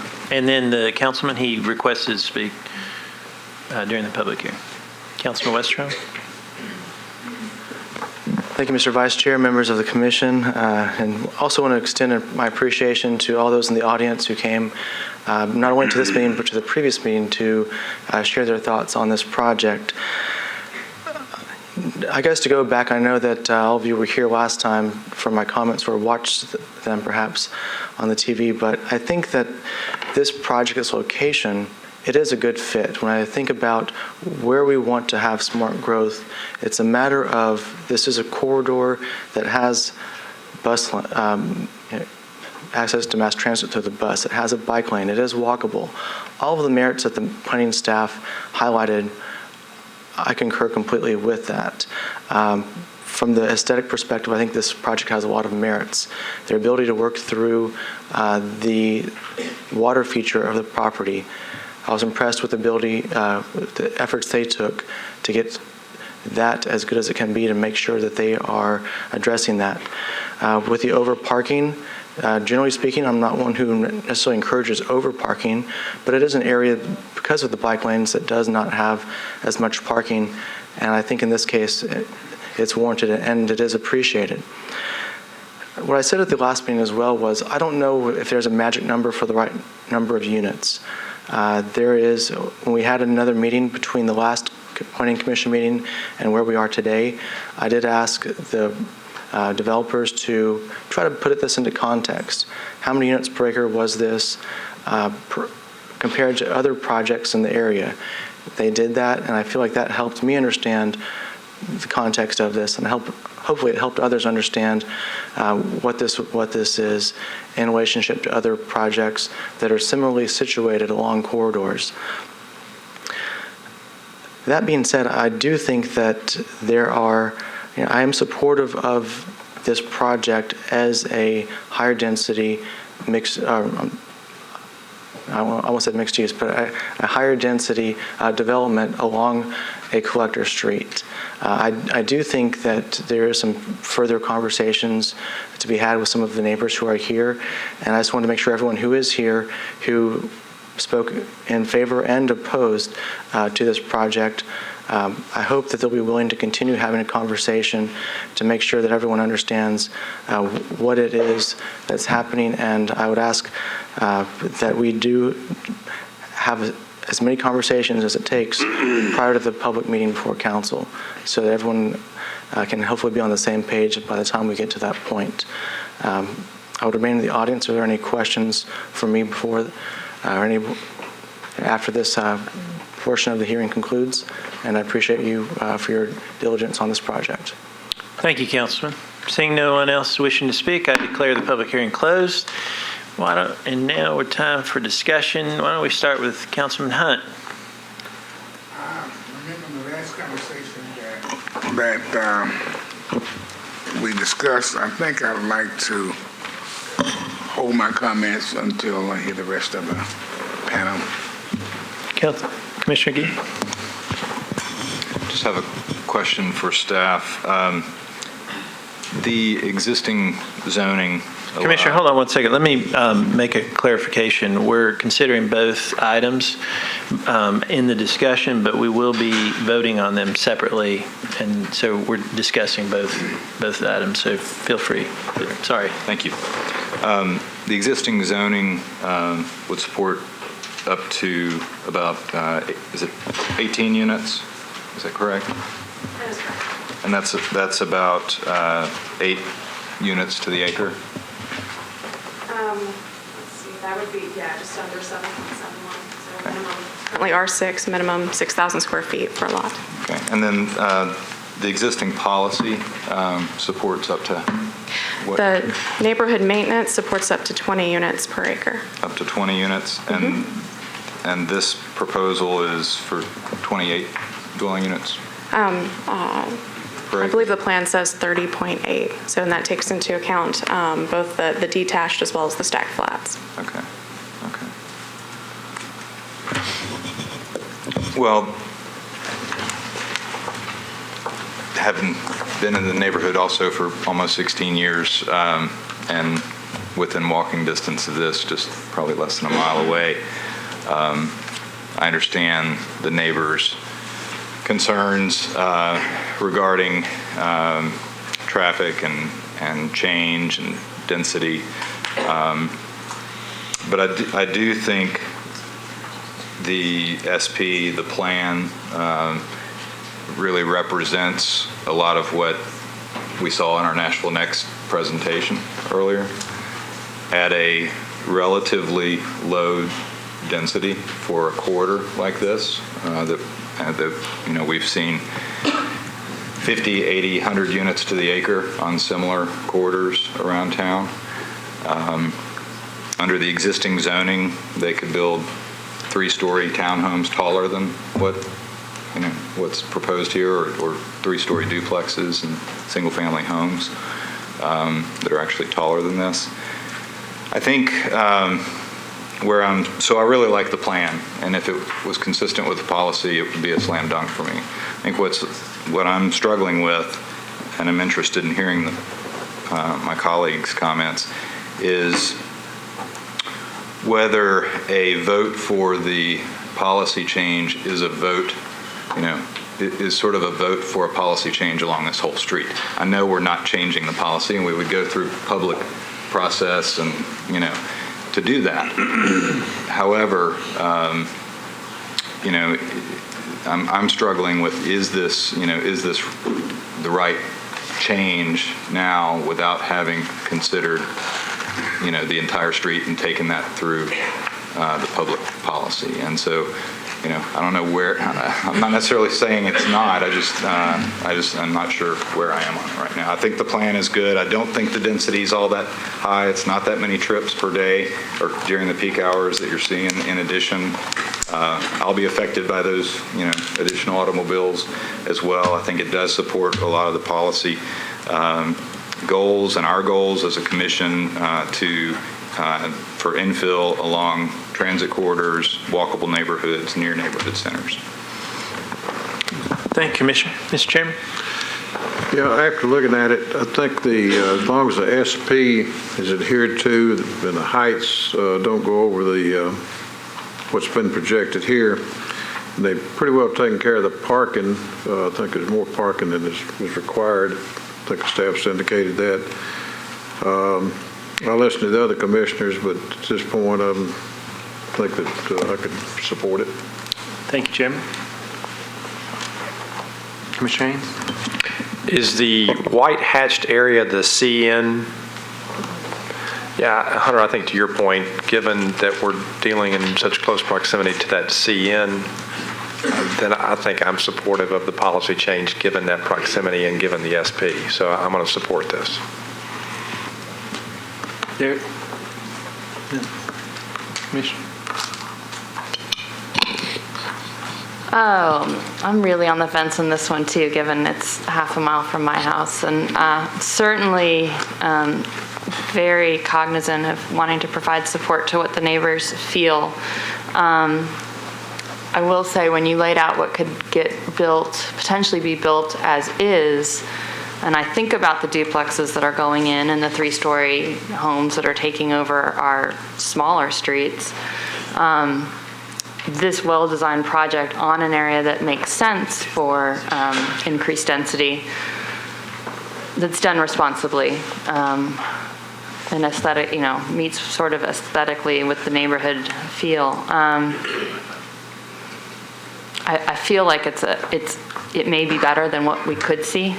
But I also think your question about the overall policy discussion, I mean, we really are talking from the corner of Porter and Eastland up to Porter and Greenwood. And I think, there is some other area that could easily be a target for this kind of redevelopment. And if that's where we want to go, then I think that the neighbors should have an opportunity to weigh in on that. So I'm on the fence, and I'll listen to the continued discussion. Michelle McGuire. Yeah, I think at the last meeting I talked about the same question about how does this fit into the overall context of the street? That's sort of where, a lot of us were talking about that. I think that's where the instruction we gave to staff was to help us see what that might be, not with any decision making, but just to ask the question. And obviously that to help anybody, that would go through a big public process. So back to the question, should this be part of that or not at this stage? I guess the logistics of that would be an issue too. I mean, how soon could staff do a study from Eastland to Greenwood, given where we are with everything we're doing right now? Okay. So initially, we thought that these changes could be discussed and rolled into the Nashville Next process. This summer, we are going to be, spring. This spring, we are going to go back into a public process where we're reviewing Nashville Next and also changes to the community plan. But with the controversy surrounding this area, we think that it'd be best to wait until after Nashville Next to revisit this larger area. The community planning process is not going away, and so this is something that could be discussed through a separate process with the East Nashville community.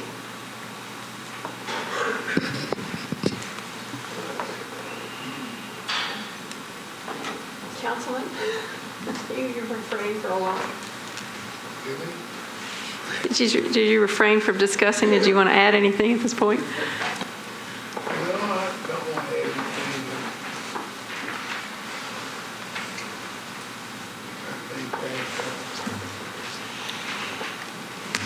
I just don't want to add anything. I don't live there. I'm on the fence. I think they like the plan. Don't get me wrong, but I want to make sure it's compatible with what the neighborhood actually want. And it may not happen all the time, but I think that it's something that's going to happen.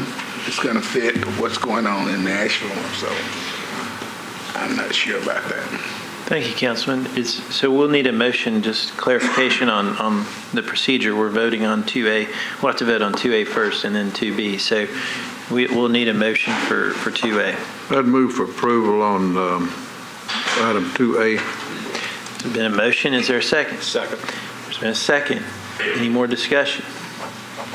All in favor of 2A, signify by saying aye. Aye. Aye. Any opposed?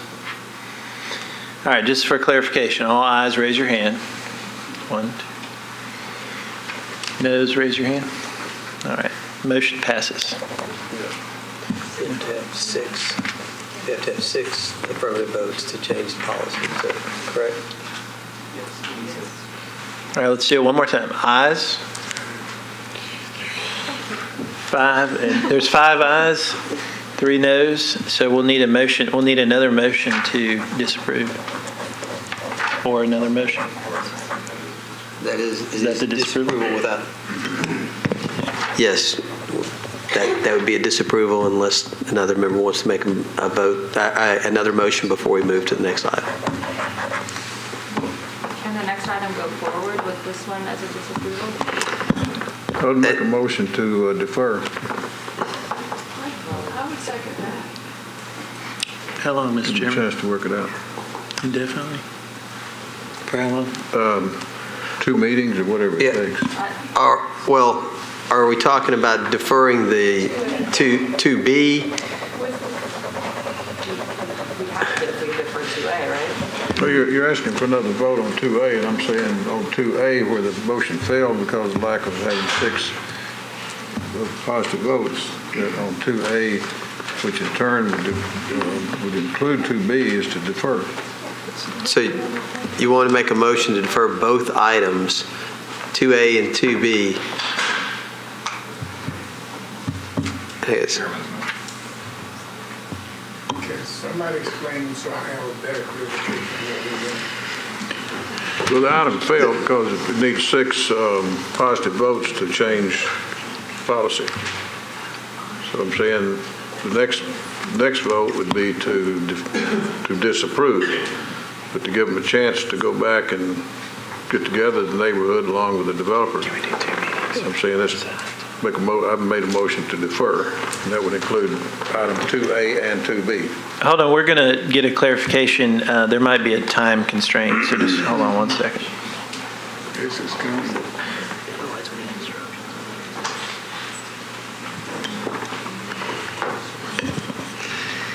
If you defer, and we've gone through this discussion before, anytime the commission asks for deferral, staff, of course, wants some clear direction about what it is that we're deferring it to accomplish. And if it's to accommodate further community meetings regarding the policy changes, then we can do that. I would point out that, again, as this commission is very aware, that we're in the middle of the Nashville Next. Actually, we're not in the middle. We're in the final phases, which are we simply don't have any opportunities for any community meetings in the near future. So if we did a policy, if we did this commission deferred this matter, I would point out that staff probably wouldn't be able to facilitate any community meetings for some time, and that deferral would probably be something like several months as opposed to a meeting or 2. So I would just ask the commission to take that into consideration as you discuss it. Can I ask a question? Or are we still on a motion discussion? Well, we're back into trying to figure out another motion. There's been a motion to defer. It hasn't been seconded yet, so we're trying to figure out what that motion is. And we're trying to figure out if a motion to defer, the chairman has indicated 2 meetings. Is that what you would like, Mr. Chairman? Or? Well, 2 meetings, but he's indicating that the staff won't have the opportunity within 2 meetings to hold a community meeting. Whether or not the staff needs to be there, whether the neighborhood and the developer can get together and maybe come out with something different so that the neighbors, they come up with something the neighbors would support. Mr. Chairman, I'd like to second that motion defer because, as you indicated, it needs more time anyway, and I think this will give it more time to decide which way they need to go with this. Well, hold on. Both sides. Let me check with Doug here. Well, How much time do you think the staff realistically could? Does the staff have to be there? The developers get together and iron that out? Chairman, I think that when we're talking about policy, it's imperative that staff be there. If we were talking about a plan and allowing the developer to get with the community and discuss elements of the plan and want to get back with the staff, that's one thing. But I think when we're talking about the policy, that it would require staff to be there. And again, the meeting, because we have had some discussion, and let me also point this out, that once the Nashville Next has been presented to the commission, then we're going to have an opportunity to go through each one of the sub areas after that and make sure that each one of those pieces are adopted by the commission. And that it's really after that process, after we've moved through each one of those sub areas, that we're going to have the time to then come back and revisit each one. But as to a policy change, I don't know that we could, in good conscience, bring something back to this commission without having been a part of that discussion regarding a policy change. Can I still have just a general question, but I don't know. Well, we've had a motion and a second. Hold on, there's been a motion and a second to defer for, I don't know if 2 meetings is quite enough. So we're on the discussion for the deferral motion is where we're. You can ask your question. So you can ask your question. Commissioner? My question is, is there a way for this to move forward without changing the policy? And could you do this within the neighborhood maintenance? I mean, we're talking about getting to 40 units or whatever under neighborhood maintenance. I mean, is there a way or a zoning change that could be requested in lieu of the policy change? That would meet. I don't know. As far as the actual zoning change, it would still meet this policy, but would accomplish what this development seeks to do. I would ask staff, but I don't think so, or we would have probably suggested such. Okay. To answer your question, what could be done under the existing policy? The reason why this is neighborhood evolving is because they're introducing a very new building type to the area. The neighborhood maintenance, the units that are on Powers were still detached, even though they're smaller cottages, they were still detached, maintaining the setback. This is introducing new building types at a higher, not necessarily higher density, but new building types, and so that's why it's neighborhood evolving. So under neighborhood maintenance, we probably look at maintaining some of the existing building types that are in the area, which are single family and 2 family, and then also looking at setbacks. So I think, it would cause them to drastically change their plan if it were to stay under neighborhood maintenance. Okay. What would be the density, Tiffany, under the neighborhood maintenance versus what they're asking for now?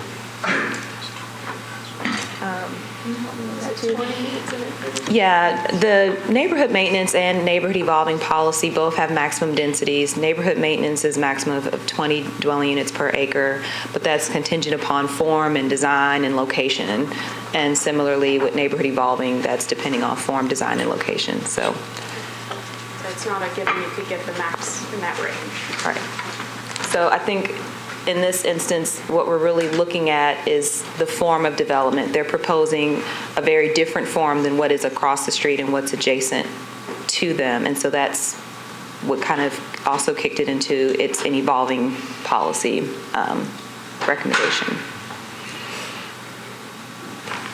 When I was looking at this, just trying to imagine what that's going to feel like up on the street with the strip center nearby, and the commercial node next, my first reaction, I guess, from a planning perspective was that I thought I could see the future of it and that it made sense.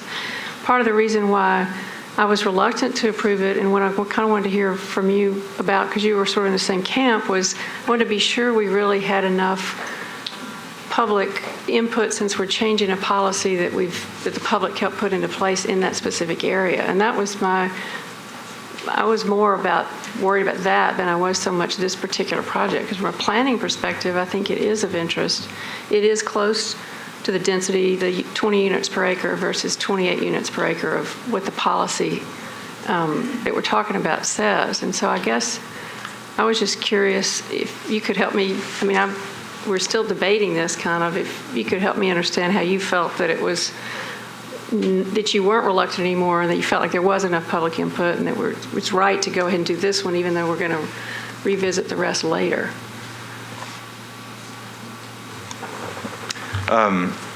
If I was on the fence, what kicked me just over the fence, right? That's basically my question. I think there's a couple of things, and one is that when we made the translation from the LUPA policies to the form-based community community character policies, we have found in our practice that there are many places all over town that translation, at least in our opinion, didn't necessarily make sense in all cases. In other words, the term maintenance, which was never in our LUPA policy, was introduced in places where, evolution and transition and more intensity makes a whole lot of sense. And so there's places like that around town. And again, based on the staff recommendation. So that's one thing. Whether this is one of those, perhaps. But based on the staff recommendation and the commercial corner at the corner of Benjamin on the north side of this. And again, I think the SP is a good plan. I think it's right for this type of corridor. I think this type of policy in places like this makes sense. And I don't like opposing many of my neighbors, obviously. And I understand the concerns. We've seen a lot of growth at the corner of Eastland and Chapel and Scott. And, in my mind, that's been very successful and good for the neighborhood. Sure, there's a few more cars, there's a little more traffic, but it's all been good for the neighborhood. And so I think, in this location on Porter Road, this plan makes sense, and thus I think the policy makes sense.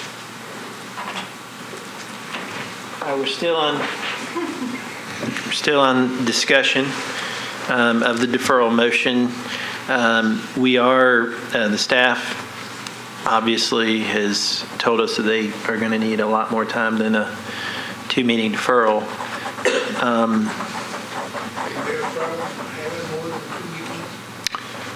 Let's see. Hold on, Doug. We need to. Can I ask one more procedural question? If we vote to defer for 2 meetings, couldn't this still go forward to council before then, or does that put the whole thing on hold? Let's see. There is no council bill right now, so if you defer, the council member can always request the bill. Right. And with SPs, he would have to suspend the rules at council to have it introduced on first reading if the planning commission has not acted on it. So to this point, the council member has not requested the bill. But that would still be an option. I fear if we defer indefinitely, something like that, If a bill got introduced on first reading, we would put it back on the agenda at that point. Okay. That happens pretty much all the time. If they need that kind of time and the deferment dictate that we need to go forward with it, then it's just a matter of requesting the bill and putting it back on first reading, which automatically goes through. Then we'll be back at the second reading again. when I'm listening at this, and I'm been one of this kind of person that I try to look at both sides and weigh out both sides. And it seemed to me when I read this and then listen to the discussion before and now, there are some parts or some avenues where the developer and the resident could actually work this thing out, negotiate it and talk about it, because I don't think that they're that far apart anyway.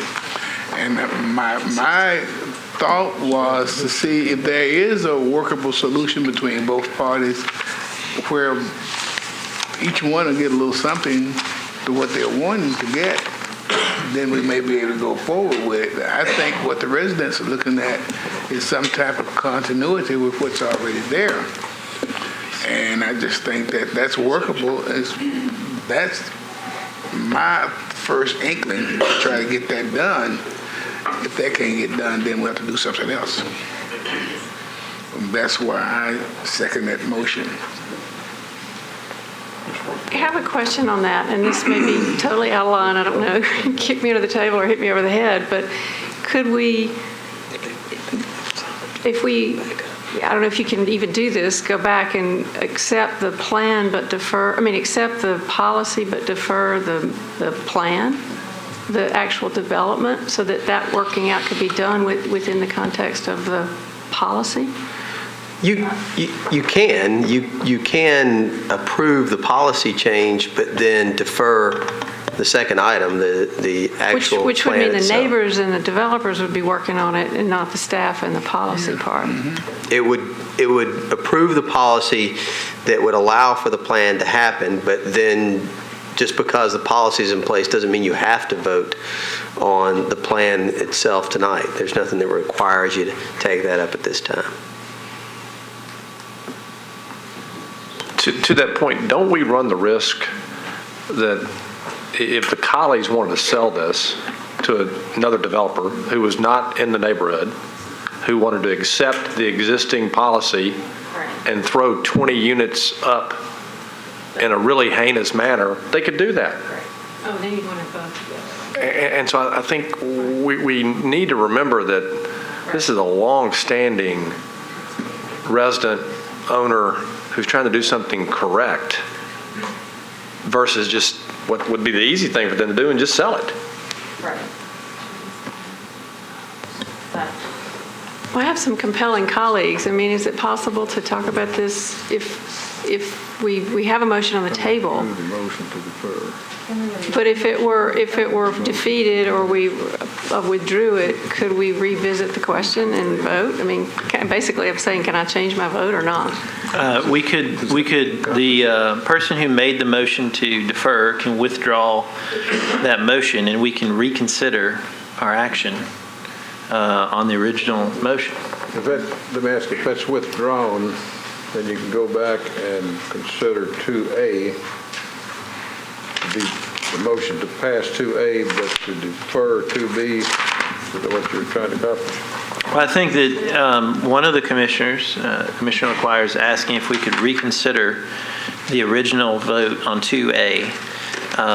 And what I'm telling you procedurally, what that would take is to have the person making the motion to defer to withdraw his motion, and then for us to reconsider our action on the original motion for 2A.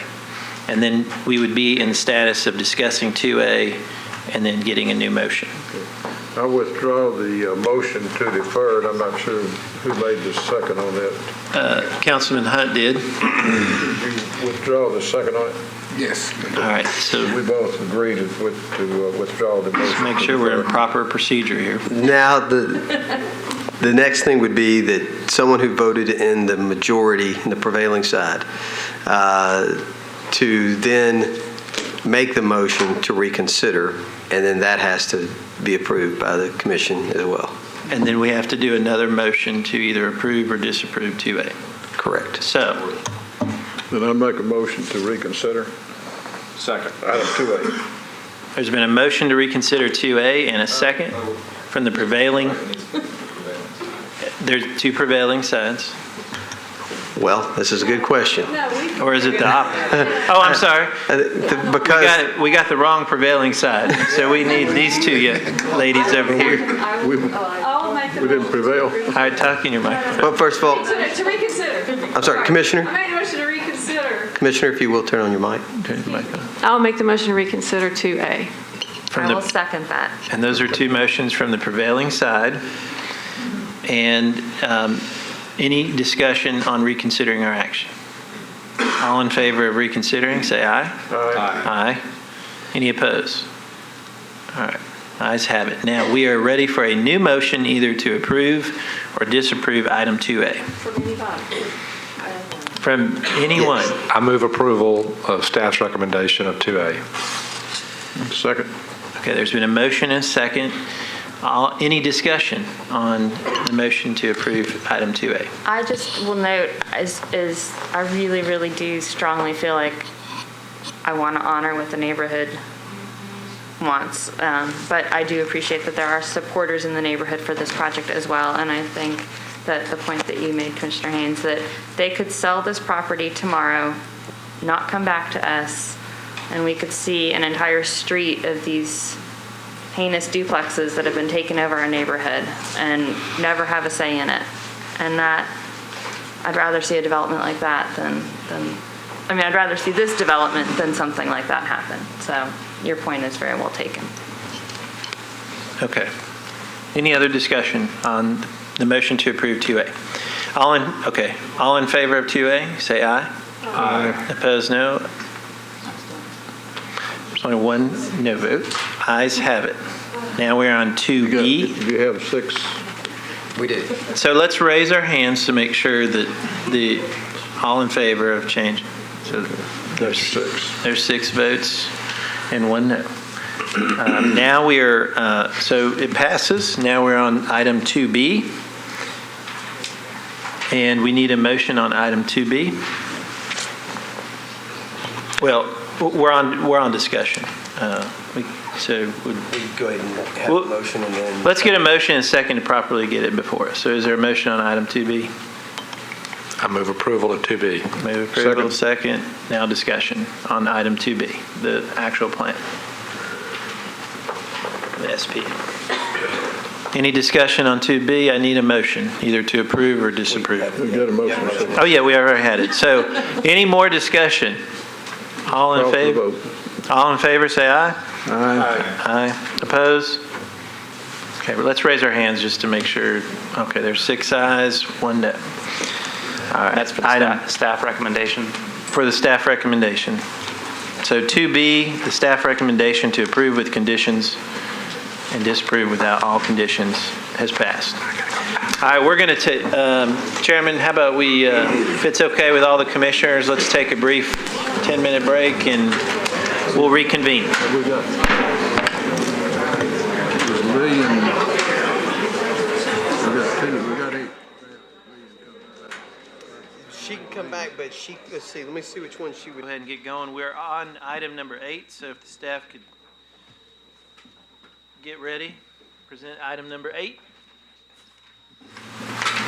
Okay, item 8 is an amendment to the zoning code pertaining to storage of boats. This would affect the whole county. Staff is recommending disapproval. There's a little history on this. Council adopted legislation creating boat storage and conditions for which the use was permitted in 2012. That amendment was prompted in order to permit one property owner the ability to operate a facility on their property. The use is defined as a commercial parking, or for the use of commercial parking or storage of boats. You cannot be intended for its sale of boats. It's only permitted in the commercial limited zoning district, and it is permitted with conditions. The conditions limit the facility to no more than 4 acres. It limits the number of boats stored on the property to 100. Stipulates buffering and screening requirements at the street as well as along adjacent to residential properties. It limits height to 18 feet. It requires the use to be within 2 miles of a public boat launch ramp that accesses a lake maintained by the U.S. Army Corps of Engineers and is within a PUD, explicitly allowing the use. Prior to the creation of boat storage facilities, boat storage was considered self-service storage. Self-service storage was permitted in the higher intensity zoning districts, such as the higher intensity commercial as well as industrial zoning districts. It was never permitted in the CL zoning district. This is just to kind of, the CL zoning district is one of the, you have CM, then you have CL, so it's the medium range of the commercial districts. It's limited generally for retail trade, consumer services, general fast food restaurants, and banks. It's also intended not to have truck traffic for other than like deliveries of goods and services. So in 2012, the Planning Commission adopted staff's recommendation to recommend that council disapprove the amendment to create the boat storage facilities, finding that boat storage is akin to self-service storage. It should not be permitted in a commercial limited zoning district, which is intended only for limited intensity uses that have minimal impacts on surrounding properties and does not require truck traffic. Staff also included that it's not appropriate to amend the zoning code to address an issue for one property, since this will impact the whole county. This proposed amendment was intended to permit one property owner the ability to store boats on their property, and this is why the conditions to the original bill are so specific. They were tailored to this property only. The owner now wants to expand the boat storage facility, but the conditions that were created to begin with do not permit his expansion, so that's why we're here today to amend those. So the first two conditions for the use are what will be removed, which limits the facility no more than 4 acres and limits the number of boats being stored to 100. The remaining 3 would stay. As before, staff finds that boat storage is not appropriate in the commercial limited zoning district. It's not appropriate to remove the conditions that were intended to protect properties around these facilities, and it's not appropriate to amend the zoning code to address an issue for one property. Thank you. Thank you, sir. Now, we are ready for the applicant to, you have 10 minutes and option for 2 minutes of rebuttal. Mr. White. I won't need the 2 minutes for rebuttal. I'll be very short. I think I'm the only one here to address this matter. My name is Tom White. I live at 36 Old Club Court. I represent the applicant in this matter. Basically, the problem originated several years ago, as was indicated, when there was a clear reading that there was really no definition of boat storage in the zoning ordinance. That became an issue. When that issue became addressed, there was a suggestion there be a text change done at the Metro Council, which would allow the boat storage in the CL district, and that passed. It was well supported at the Metro Council. That came about. With respect to the current proposal, it is my client, again, that has suggested it be changed, but boat storage is now clearly allowed under the text that's now before you. The client's asking it be expanded. They're now on 4 acres. They have an adjacent tract of 4 acres, which would make it a total of 8 acres. They would have road access, which would be totally supported and concurrent by the councilman and by the neighbors. There was a neighborhood meeting held this week where there was very significant approval for this recommendation. The client's done a good operation there. It is absolutely clear that, as was mentioned by the staff, this is for one particular area, and that may be a reason why academically the staff may not want to approve it. And their comments were the amendment is obviously related to the expansion of this, and it could have unintended consequences. Well, I have to say there might be unintended consequences, but what's happened there thus far has been a real add for the county and for the district. It's been well supported, so I'm asking that you approve the text change. Last time, the staff recommended disapproval. The commission recommended disapproval. It went to the Metro Council where it was approved with overwhelming support. And I'm asking as a matter of precedent here, as I said, there was no definition of boat storage. You now have one. It's in CL. It's allowed. It's been very inoffensive. I think the text recommendation should be approved. I appreciate your courtesies. Thank you for your courtesies. Thank you, Mr. White. You'll have 2 minutes for rebuttal. Anyone wishing to speak in support? Seeing nobody wishing to speak in support, is there anyone wishing to speak in opposition? Anybody speaking in opposition? Seeing nobody speaking in opposition, I declare the public hearing closed, and we'll start with, Commissioner? Mr. Haynes, you want to go first? Well, I went the other way last as a boater, I know that storage is near and dear, and I'm curious from staff's perspective how we ended up at 4 acres and 100 boats. That was the size of the person's property and the number of boats they wanted to store. Now he's got 8 acres. It was not random. So how do we accommodate this specific request without making it countywide, or can we not? I mean, there are tools out there that would probably be, from a policy standpoint, be a better choice to use. I mean, we have SPs that wouldn't require you to amend the whole zoning code for this use. I'm not sure why they didn't go that route, but I can't tell you that we would support canceling the PUD that eventually we will see and doing a rezoning, but that's probably a more appropriate tool. Mr. White, is there a better tool to use than a complete text change? I frankly don't think so. You could go to an industrial zoning. I mean, that's something that clearly would not be well received by constituents. You could do some other avenues. Basically, I tried to follow the exact track we did in 2012, which was to recommend the text change, which was approved, limited to 4 acres, limited to 100 boats, as you very appropriately asked. The reason for that was the size of the operation, and it was very well supported at the council without any issue. So now basically the owner has got 4 acres next door where they're going to expand it. Same answer, Commissioner Haynes, where it's the property that they own, it's the boats that they operate, and has been extremely well received in the neighborhood. It's right there close to the lake. But I have to say, academically, yes, you could ask for an industrial zoning, you could ask for an SP, you could do a number of things. I just suggested, and the engineer did, that they take the same track that they did 2 years ago because it came through in that same format. I can't disagree with the staff that academically it might be an issue other places. I really can't think of many, and I don't think there are many where it really could be a problem. But that's an academic issue, and I concede that that's correct. I just think practically it's not an issue. That's all I have. Thank you. Commissioner Farr? I'm going to listen for right now. Commissioner O'Quire? I have a question just because I'm not sure I understand the PUD. Are both the 4 acre parcels within a PUD already? The properties in question, which we're not hearing tonight, are within a PUD.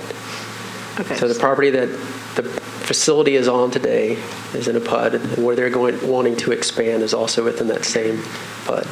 I guess I was just trying to also look for another tool, and I was thinking if there were a 4 acre site that had 100 boats on it, could there be another 4 acre site next to it with boats on it and not conflict? I mean, is it the PUD that makes that not possible? Because, I mean, somewhere in the county, I could have a pipe that's 4 acres with boats on it, and Jeff could have a site with 4 acres of boats on it next door to each other and still fit our boat policy, right? But you still have to be within a commercial limited zoning district. Right, I realize that, but I'm just asking if it's the PUD that's keeping these 2 parcels from not being able to be adjacent to each other, or No, they are adjacent to one another. I guess what I'm trying to say is if there was a piece of land, if they're 2 separate pieces of land, then would they not fit the ordinance as 2 individual parcels? You still have to amend the PUD. So, I mean, regardless of anything, regardless of what happens here today, if it's a separate facility, a different owner, you still have to come back through the PUD process to amend the PUD, specifically permit that use. And that would have to go back through council. If you amended the PUD, different... you'd be in conflict with our policy, right? Is that what the problem is? Well, before with the PUD amendment, we were saying that the PUD, from a policy standpoint, the PUD was originally approved for retail, commercial services, and those type uses. And now we're introducing something that's more similar to self-service storage, which is typically permitted in, more intense industrial, and it wasn't really part of what the intent of that overall PUD was. So, we were recommending that it should be maintained in its current form. And so that, from a policy standpoint of the PUD, but again, that's a separate issue. No, I mean, your argument makes sense to me. I just was trying to see if there were a situation that could work, nevertheless, with a different tool. Councilman? Commissioner? I think the staff's analysis is persuasive. It sounds like there's another way to go about doing it and not having unintended consequences, and it just seems bad form to amend the zoning code just for one property. So I would be in favor of the staff's recommendation. I have a couple of questions. The staff report said that boat storage is not permitted in any other zoning district. Is that correct? Correct. It's only the CL. When the bill was first came in 2012, it had other zoning districts, but the bill was amended, and that's when it just came to CL. So I want to try to think about this countywide and not specifically to try to solve one property owner's issue. I mean, so our ordinance countywide essentially only allows a boat storage business to have 100 boats because the conditions only allow, or the conditions in CL only allow 100, and that's the only place you can do it. Is that correct? Correct. So to grow a business in Davidson County for boat storage, it stops at 100. Correct. Obviously, that's a problem, I think, and that's this body recommended disapproval previously, and the council, of course, went ahead with it, and so we do have some unintended consequences that perhaps the staff ultimately could look at for industrial districts, including boat storage and other districts where you could grow a business, perhaps. So, but I'm not inclined to, especially in CL, to change the ordinance, not really fully understanding the impact, countywide. I guess I do have a question. Are other boat storage facilities generally located in CL, or those that I guess were grandfathered? Are those in other types of districts? I'm honestly not aware of any of these type of facilities. I'm sure they're out there. I'm not a boater, so I don't know. But I mean, before they were considered self-service stores, so you could do those in all the districts that use was permitted. So those were industrial. This was a commercial service district, and even in the commercial service district, it was approved. It only had conditions on it, which limited the size of it in those districts. And then you also have it in the core frame and again the more intense districts. Hunter, the challenge we have in Middle Tennessee is the core won't permit any more docks being built. So all the docks have limited space. So consequently, as Nashville continues to grow and as more and more people buy boats, they have to trailer them and find places to store them because they can't get marina slips. Yeah. So we have this challenge. Well, I appreciate that for sure, and I certainly appreciate the challenge or the limitation of or the concern about the limitation of being able to grow a business in Davidson County. But the council went against our recommendation previously and made created a zoning regulation that has some unintended consequences. Maybe the council could override us again. try to fix that. I don't know. I don't think I can support a countywide change on this, especially since we recommended disapproval of this previously, of boat storage in CL, and this would just be expanding that. Thank you, Commissioner. Stuart, you're up. I'm not. Oh, you can't participate. You showed up late, so. Early for the next meeting. Early for the next meeting. So now what the position is, we need a motion to either disapprove or approve. Because everybody's spoken. Any other discussion? I'll move we approve staff recommendation to disapprove. There's been a motion. Second. Any more discussion? All in favor of disapproving? Opposed. All those opposed? I'm opposed. All right. The motion prevails to disapprove. Item number 9. Mr. Chairman? Yes. Sorry. So we don't necessarily have this come up another 2 years from now. I mean, is there an opportunity now for the staff to look at boat storage and maybe what a reasonable approach to our zoning ordinance would be and should be, and bring that back to us at some Doug, point? what do you think? Yes, we can. We'll take that up and we'll look at other zoning districts where boat storage might be appropriate. But I would agree with you that I'm not sure that CL is that. And practically, aren't we looking at only certain areas of our county that are within very close proximity to the boat ramps, realistically? Well, I think realistically that's the only thing that makes sense for that business type. But that's one of the concerns that we have, is that when you do a text change, that it has unintended consequences because you're about to allow something in areas that are in close proximity to residents that might not be appropriate somewhere else. So, but we will look closely at it and see if we can't find some other zoning districts where it might be more appropriate. Thank you. Great explanation, and I appreciate you doing that. Item number 9. Item 9, Wedgwood and Carvel. This is a request to rezone from... Let's see, your mic's not on. It's not on? There we go. Oh, thank you. Okay, so this is a request to rezone from R6 to SP to permit up to 8 residential dwelling units. Staff recommendation is to approve with conditions and disapprove without all conditions. The property is currently zoned R6 and it's located at the northwest corner of Wedgwood Avenue and Carvel Avenue. Surrounding zoning includes R6, CS, OR20, and SP. The existing policy here is urban neighborhood maintenance, and the draft policy is urban neighborhood evolving. The SP is consistent with both of these policies. The neighborhood surrounding the site is characterized by a variety of land uses that include a mixture of housing types as well as institutional, commercial, and office uses. In addition, the SP supports 2 critical planning goals. Here we have the plan, which proposes the 8 units. 2 units are fronting Wedgwood Avenue, and 6 of the units front Carvel. The plan includes both attached and detached units. Parking is through a mixture of garage spaces and surface parking. Also, the plan includes a substantial buffer between the site and the existing residential to the west.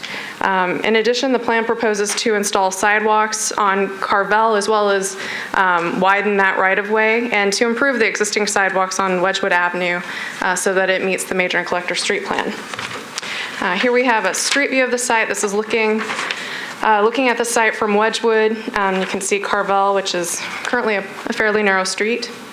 And in conclusion, staff recommends approval with conditions and disapproval without all conditions, as the SP is consistent with the existing and draft policies and meets 2 critical planning goals. Thank you. So this item's open for public hearing. The applicant's allowed 10 minutes, and you can reserve 2 minutes for rebuttal. Come on up. Thank you, Mr. Vice Chair, members of the Commission. My name is Michael Garrigan. I'm a civil engineer with Dale & Associates. We're located at 516 Heather Place. We're representing the property owner, Mr. John Eldridge, on this item tonight. As Melissa explained, the site's located in an intersection. As we all know, Wedgwood is a collector street. Carvel is a minor street. Directly to the east, across Carvel, is a metro school, and immediately adjacent to that is the fairgrounds. The property is currently zoned R6. It's permitted 6 units with very little restrictions other than the bulk standards of the zoning code. We're proposing 8 units with very detailed guidelines and restrictions as typically done with the SP. To contrast the SP versus the base zoning, the SP proposes and allows for shallow street setbacks and sidewalks to assist with the pedestrian connectivity. The SP restricts the negative, less desirable architectural materials, vinyl, EIFS, guarantees quality products there. The SP proposes side-loaded and rear-loaded garages versus front-loaded product that could be permitted under the R6. And proposes a lot of improvements. Carvel's a very narrow road. We're widening it, almost doubling its pavement width, and then curb gutter, grass strip, sidewalk, and then increasing significantly the width of the sidewalk along Wedgwood as well. We had a community meeting last Thursday night at the SNAP Community Center, the South Nashville South Nashville Action People, where we presented our project where we received very little to absolutely zero opposition. Based upon the site's location, the fact that it's a corner lot, the fact that it's on Wedgwood, the fact that it's a couple hundred feet from the fairgrounds, we think this is a very reasonable infill project. It's well within not only the neighborhood maintenance policy, but certainly within the upcoming neighborhood evolving expected through Nashville Next. So we ask for your support. I'll retain the last 2 minutes for rebuttal. Thank you. Thank you very much. All right, are there any citizens here that wish to speak in favor of the proposal? No? Okay, come on up. I don't think there's anybody else in favor. Anyone in opposition of the project? Please state your name and address. Hi, my name is Heidi. I live at 1711 Neal Terrace, and I represent a number of my neighbors on the street that couldn't make it. I am familiar with the property developers meeting with SNAP, but there were no public announcements or conversations about it. I have lived in the house with my husband since 2002, and then before that lived in Melrose, so I've been an urban city Nashville dweller for almost 20 years. Moved to this area because of the lower density properties, cute little stone, brick siding bungalows and little tiny cottages on 50 by 150 plots. And I'm concerned, and I think I probably just wasted my time sitting here waiting because on paper it looks like a lovely plan, but I'm just concerned about the increasing things that are happening in our area. These are going to be 35 feet tall, so they're going to be tall. There are going to be 6 where there were 2.5 houses. And I just wonder where it stops, if, where there's recourse for the neighbors like myself. You're in a unique position because you are dictating the future of how our neighborhoods look. And you have the responsibility of thinking about growing our areas, but you also have a responsibility to think about the neighbors that are there, and that's why I'm here. I'm going to talk about kind of silly things. When you buy a house, you look at how far the people are from you, and you think about the families that are next door to you, and you consider the events and the things you're going to do on your deck, and how many people around you're going to hear, and when they have parties, how many people are going to show up and park.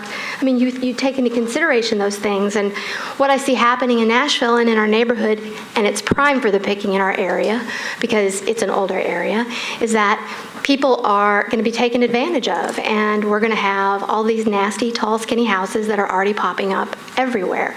And so I ask for you to consider the 3 things that are here, and it's really a balancing act. It's acknowledging and taking care of the people that are here. It's acknowledging the companies, which is just about profit, because these are not low-income houses. They're going to make several $1 million, and then making the best choice for that. This Thank might you. look okay. We thank appreciate you. it. Sorry, we have to keep to our rules. I appreciate you speaking. Anyone else wishing to speak in opposition? Seeing nobody, 2 minutes rebuttal. Thank you, Mr. Vice Chair. I'll be very brief. As far as the community meeting went, we went through the standard procedures, which is common practice nowadays, which is, getting with the local neighborhood group, which is SNAP out here, and taking kind of their guidance and their directions because they know the areas better than we do. I apologize for that. I will say, moving forward, we'll absolutely have another meeting. We'll schedule it ourselves. However that makes sense. We still have a council process to go through. As far as the plan itself goes, we feel like it's a very appropriate plan. Looking at the uniqueness of the fact that it is the first residential piece of land coming from the fairgrounds. So it's not mid-block, it's not in the middle, it's that corner lot there, and the fairgrounds are immediately one parcel removed, which is a school to the east. The density's in line almost with what could be built today, and if you were to look to Neal Terrace, which is the street to the west, as Melissa stated, we are heavily buffering that. And not only that, there are 6 parcels that line up with our parcel. There are 6 lots that could be constructed as duplexes. They're legal duplex lots that could be 12 units. We're well underneath that. So we feel like we have a good plan. We feel like we have an appropriate plan. We did our best to this point to communicate that to the community, and we'll continue to do so and certainly reach out and do a better job next time. Thank you so much. Thank you. Seeing no one else wishing to speak, I declare the public hearing closed. Let's start we started that way last time. Stuart, you want to start first? It's good to see you. It's good to be here. I appreciate the opportunity to be part of this meeting. I had a business meeting that ended about 10 minutes ago. So as I'm looking at this, it's certainly a major issue in the developed parts of, and that concludes mine, in the developed neighborhoods. And it's it's a heartbreaking issue for a lot of people because it's not what they're used to. And they see built out neighborhoods.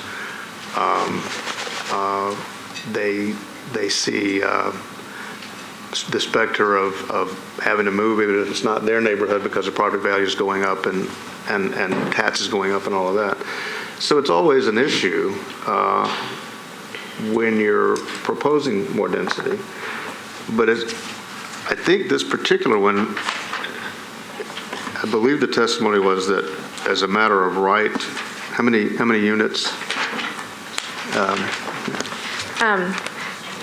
For this, under the current zoning, they could get up to 6 units. As opposed to 8 under this proposal. Yes. Okay. I think that the reason for a lot of the proposals are that the real estate industry certainly proposes what they think the market wants, and that is not a foreign concept in this country. And so it becomes a specific issue of where is it, what does it do to the existing neighborhood, is it appropriate, how much of an increase is it, how does it look in terms of our plan.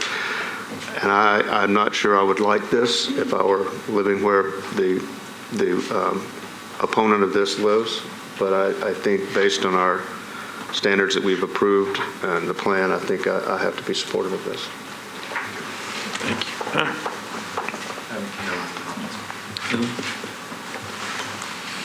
I think the neighbors' concerns are well taken, and to your point, Stuart, this is not something that if you live near, you would necessarily want, and you definitely move into a neighborhood thinking it's going to look the way that it looks when you buy your home, and you are always upset if something bigger comes there. And so I think it's 2, maybe 2.5 units are there now, and they could do 6, and now they want to put 8, which is a big difference from what's there now, though not that big of a difference from what they could do as a matter of right. The applicant explaining the SP, the widening of the streets, the widening of the sidewalks, the exclusion of certain unfavorable building materials, I mean, it does seem like it would be a development that, although I personally maybe wouldn't like, it doesn't seem like it would be bad for the area. And to staff's point about it being consistent with the draft policy and the existing policy and meeting critical planning goals, I mean, I think it's something that the commission probably should support, although I do understand the neighbors' feelings about it. And so I hope the applicant is serious about meeting with neighbors and not just the group that apparently doesn't involve all of the neighbors in the area. So they, the neighbors who are not members of SNAP can participate in the discussion as well. Councilman? Thank you. As I looked at it, it's like my colleague said, there don't seem to be a lot of difference in the size requesting 8 residential units as opposed to, I think, 7.71 now. And then they're going to go with the side and rear garages. I think it will enhance the project a lot more. Hopefully, and I say again, with that, what they're doing, and also willing to meet with the neighbors again and try, if there is any differences, they can probably talk about it. So I can support this project. Thank you, Councilman. Commissioner McGuire. I think this is really interesting. It's I thought about it when you're putting that many houses on a small site. We've often said you can do it if you have an alley. We think about alley access and approaching from the rear, and we like to have minimal curb cuts. So when I first looked at it, I thought, well, maybe there could be a curb cut on Wedgwood, and it's sort of almost an alley coming back and serving each one of them from the rear, and having everything face Carvel, which doesn't get the corner wrap onto Wedgwood, and it would probably be worse for the neighbors on the adjacent street. And so in this case, they're keeping existing vegetation, which is always helpful, especially if there's some more mature trees. I think it's a really creative way to solve that with even fewer curb cuts than there would have been if there were parcels that match the size, if they were all individual houses, we'd have a driveway for every house. So I think it's a really creative solution, and the cars, by the time they get back toward the adjacent lot to the west, they're slowing down and parking. They're not driving, so I think it'll be less disturbing for the adjacent neighbors. So I think it's very compatible as a way to fit eight houses on that small site and still meet a lot of our criteria that we're looking for to make it appealing for the pedestrian and the existing surrounding neighbors. I think we do always appreciate people coming to these meetings and slogging through and sitting to say their piece. So we really do appreciate every voice. But I think this is a pretty creative plan for this kind of site. Thank you, Commissioner Burke.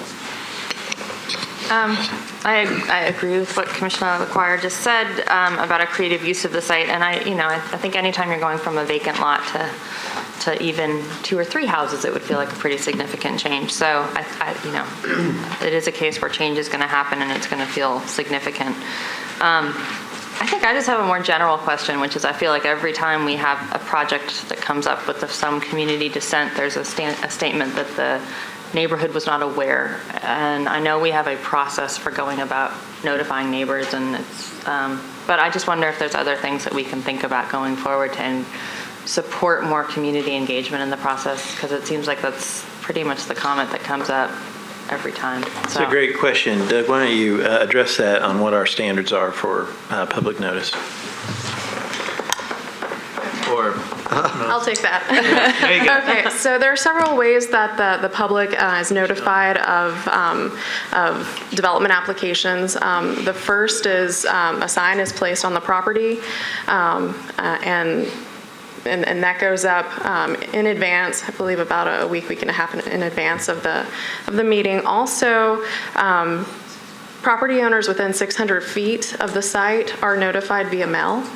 And also the zoning code does require it to be noticed in a newspaper of general circulation. So these requirements do come from the zoning code.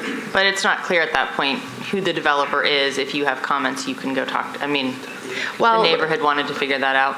In that information, at least on the sign as well as the notice, I know it has our contact information. Okay. So we would be the point of contact. We can talk about the plan and get them in touch if that's their wish. There's also an early notice postcard that gets sent out a week after the application is made, and I believe that does have the applicant's information on it. So. One of the things, Commissioner, that we consider is, as a department of government is the budget. I mean, we could pose to mail more notices to a lot more people, but it gets very expensive very quickly. And so it's kind of one of those balancing acts that the staff has to really watch and try to meet their budget figures. But, Well, it may just be that it's something that comes with the developers getting more familiar with the community organizations in the neighborhoods where they're working and figuring out how to connect with that. Well, and as is pointed out here, there's still another stage. Yeah. So after this, they'll go in front of the council, and there'll be another opportunity for public discussion there. And oftentimes there are meetings after this hearing. I think it's a good project. I keep hearing this comment with every project, and so I'm just wanting to make sure that we're doing what we can to facilitate that. Have we ever talked about putting the signs up any earlier? They're up 2 weeks before this meeting? They go up approximately two weeks before the meeting. We also have a development tracker website where folks can look in there. They can put their address in and see if there's any projects that are proposed near them. And there's a detailed website where you can search by council district, by property address, by a lot of different ways to find out which projects are in here under review. Apologize, I didn't mean to segue the conversation, but no, that's a very good point. Thank you, Commissioner. No comments. No comments. All right, seeing no other discussion, we need a motion to either approve or disapprove. Take the staff's recommendation. We approve staff recommendation. a second. It's been a motion to approve staff recommendation, disapprove without all conditions. All in favor say aye. Aye. Aye, opposed no.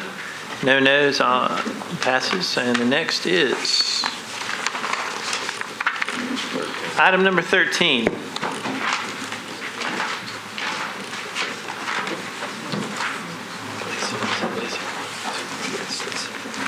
right, Lisa, you're up.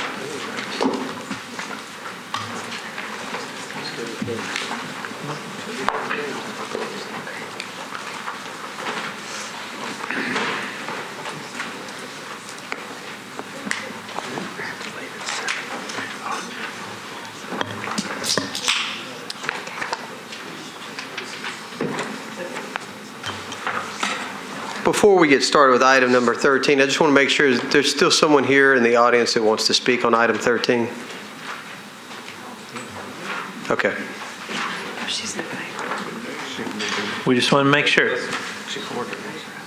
She's in favor. Okay. Is there anyone here in opposition for item 13?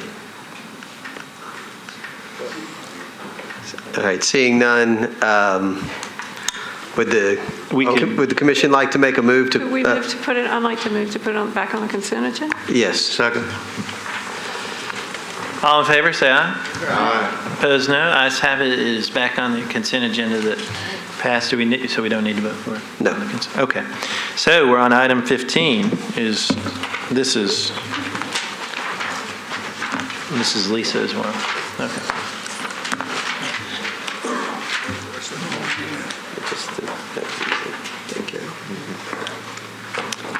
Okay, item number 15 is the Rolling Acres contextual overlay. This is a request to apply the provisions of a contextual overlay district to the areas that are outlined and shown in red. Staff recommendation is to approve. The current zoning of the property is R6 for the property that is north of Eastland Avenue and RS 7.5 for the property that is south of Eastland. The current policy for the area is T4 Urban Neighborhood Maintenance. Just to give you a little bit of a reminder on what the contextual overlay is. In April of 2014, the Planning Commission reviewed and recommended approval of a text amendment to the zoning ordinance that would incorporate a new contextual overlay. The Metro Council subsequently approved that in August of 2014. When a contextual overlay is applied, the base zoning for the district remains the same. Appropriate design standards necessary to maintain and reinforce the established form or character of a residential area in a particular area are added. The regulations include standards for such things as height, building coverage, access, garages, and parking. I've included the standards here for you just as a reminder on what they do for a contextual overlay. On the setback, they look at the two developed lots abutting each side of the lot, and the average would be what would be required. In regards to height, again, it's looking at the two abutting lots on either side of the proposed addition or new construction, and it should not be greater than 35 feet or 125% of the average. If 125% of the average is less than 27 feet, then they are allowed a maximum of 1.5 stories and 27 feet. Coverage is 150% of the average of the two abutting lots on either side. In regards to access, garages, and parking, if there's an alley, then access shall be from the alley. There's restrictions in regards to corner lots where driveways can be located, parking in front of the home, and the location of garage doors in regards depending on if they're detached or attached. Again, this is showing the area, and staff recommends approval. Thank you.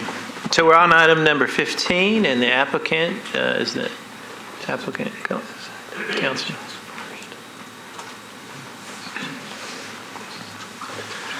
Thank you, members of the commission. My name is Peter Westrom, a Metro Council member for this area. This is the result of a number of conversations the neighborhood has had over probably the last, I think the original conversations probably began about a year ago, and then as those developed, we had a number of meetings, including one with materials provided by the Planning Commission that were very similar to the ones that Lisa provided, where we had a very well-attended meeting discussing the merits of a contextual overlay, what it was, what it wasn't. We had a number of follow-up conversations, make sure the neighborhood within the boundaries that you see before you were properly addressed or addressed as well as we could. We followed up with that with a group of neighbors within the neighborhood organization and some volunteers within the area to go out and canvass, to conduct surveys, to determine support throughout the area. Based on those surveys, we put together the map that is before us now that the staff has recommended approval. And with that, I would say that that red area that is shaded in, each of those blocks represent areas where there was efforts to knock on all the doors, leave materials, conduct outreach.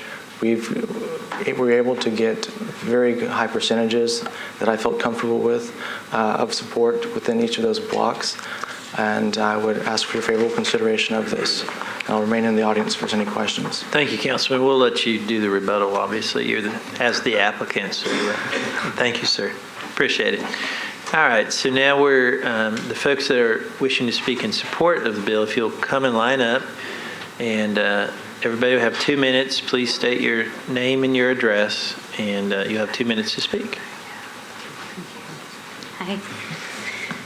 I'm Rebecca Frazier. I'm a resident at 626 Skyview Drive. We purchased our home in 2008. We could enjoy proximity to East Nashville schools, parks, businesses, and downtown. Our home was also affordable. Since we purchased our home, our property taxes have doubled, and our home value has also doubled. But that's not why we bought there. We bought there because we could foresee a lifetime there. We appreciate the character of the neighborhood, which is mostly well-built World War II era and relatively large yards for children to play. We could have bought a bigger house in another neighborhood for the same price, but we chose Rolling Acres because of its character and the types of community-oriented families that choose to live there. We're not interested in our own or others' short-term financial gain if it means destroying the character of our neighborhood with new construction that is out of character with the rest of the neighborhood. From November 2014 to January 2015, I personally knocked on every single door on Hackberry Lane, Shady Lane, and Skyview Drive south of Eastland. Many of my neighbors watched my 2- and 5-year-old while I did this, and they were also in support. I have documentation of a supermajority in support of the contextual overlay south of Eastland. I collected signatures from 90-year-olds who have lived there since 1942, and it's telling to me that nobody signed no on the contextual overlay forms that I collected. We received majority yes. We homeowners who have golf course views and walking distance to Walden development stand to gain the most financially if we were to sell our homes to investors who want to tear them down and build large homes.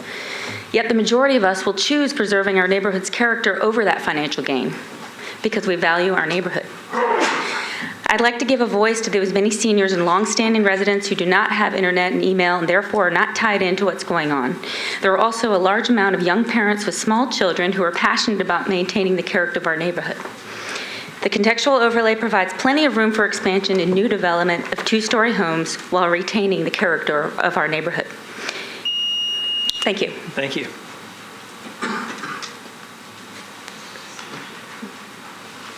Hey, I'm Carrie Fanning, and I'm at 625 Skyview Drive. So I'm just going to read my letter from earlier.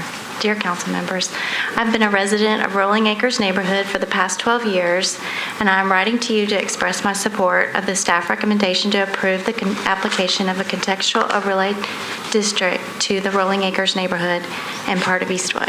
I have 3 children who are among the 54 preschool or school-aged children who live on Skyview or Shady.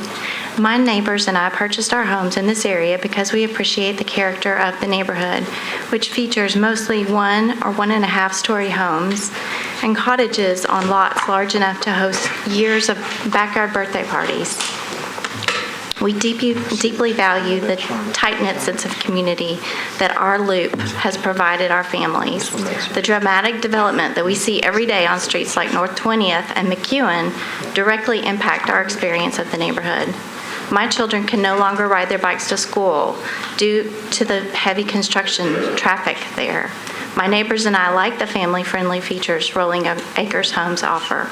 We live in cozy little houses where children can run house to house. safely playing in the street.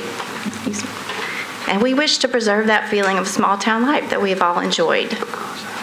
Your approval of this contextual overlay district application will help us ensure that new homes in our area are similar in height and lot coverage to our surrounding and existing homes, while leaving some room for expansion and growth. We value your time, and we hope that you share our commitment to preserving this. Thank you. Thank you.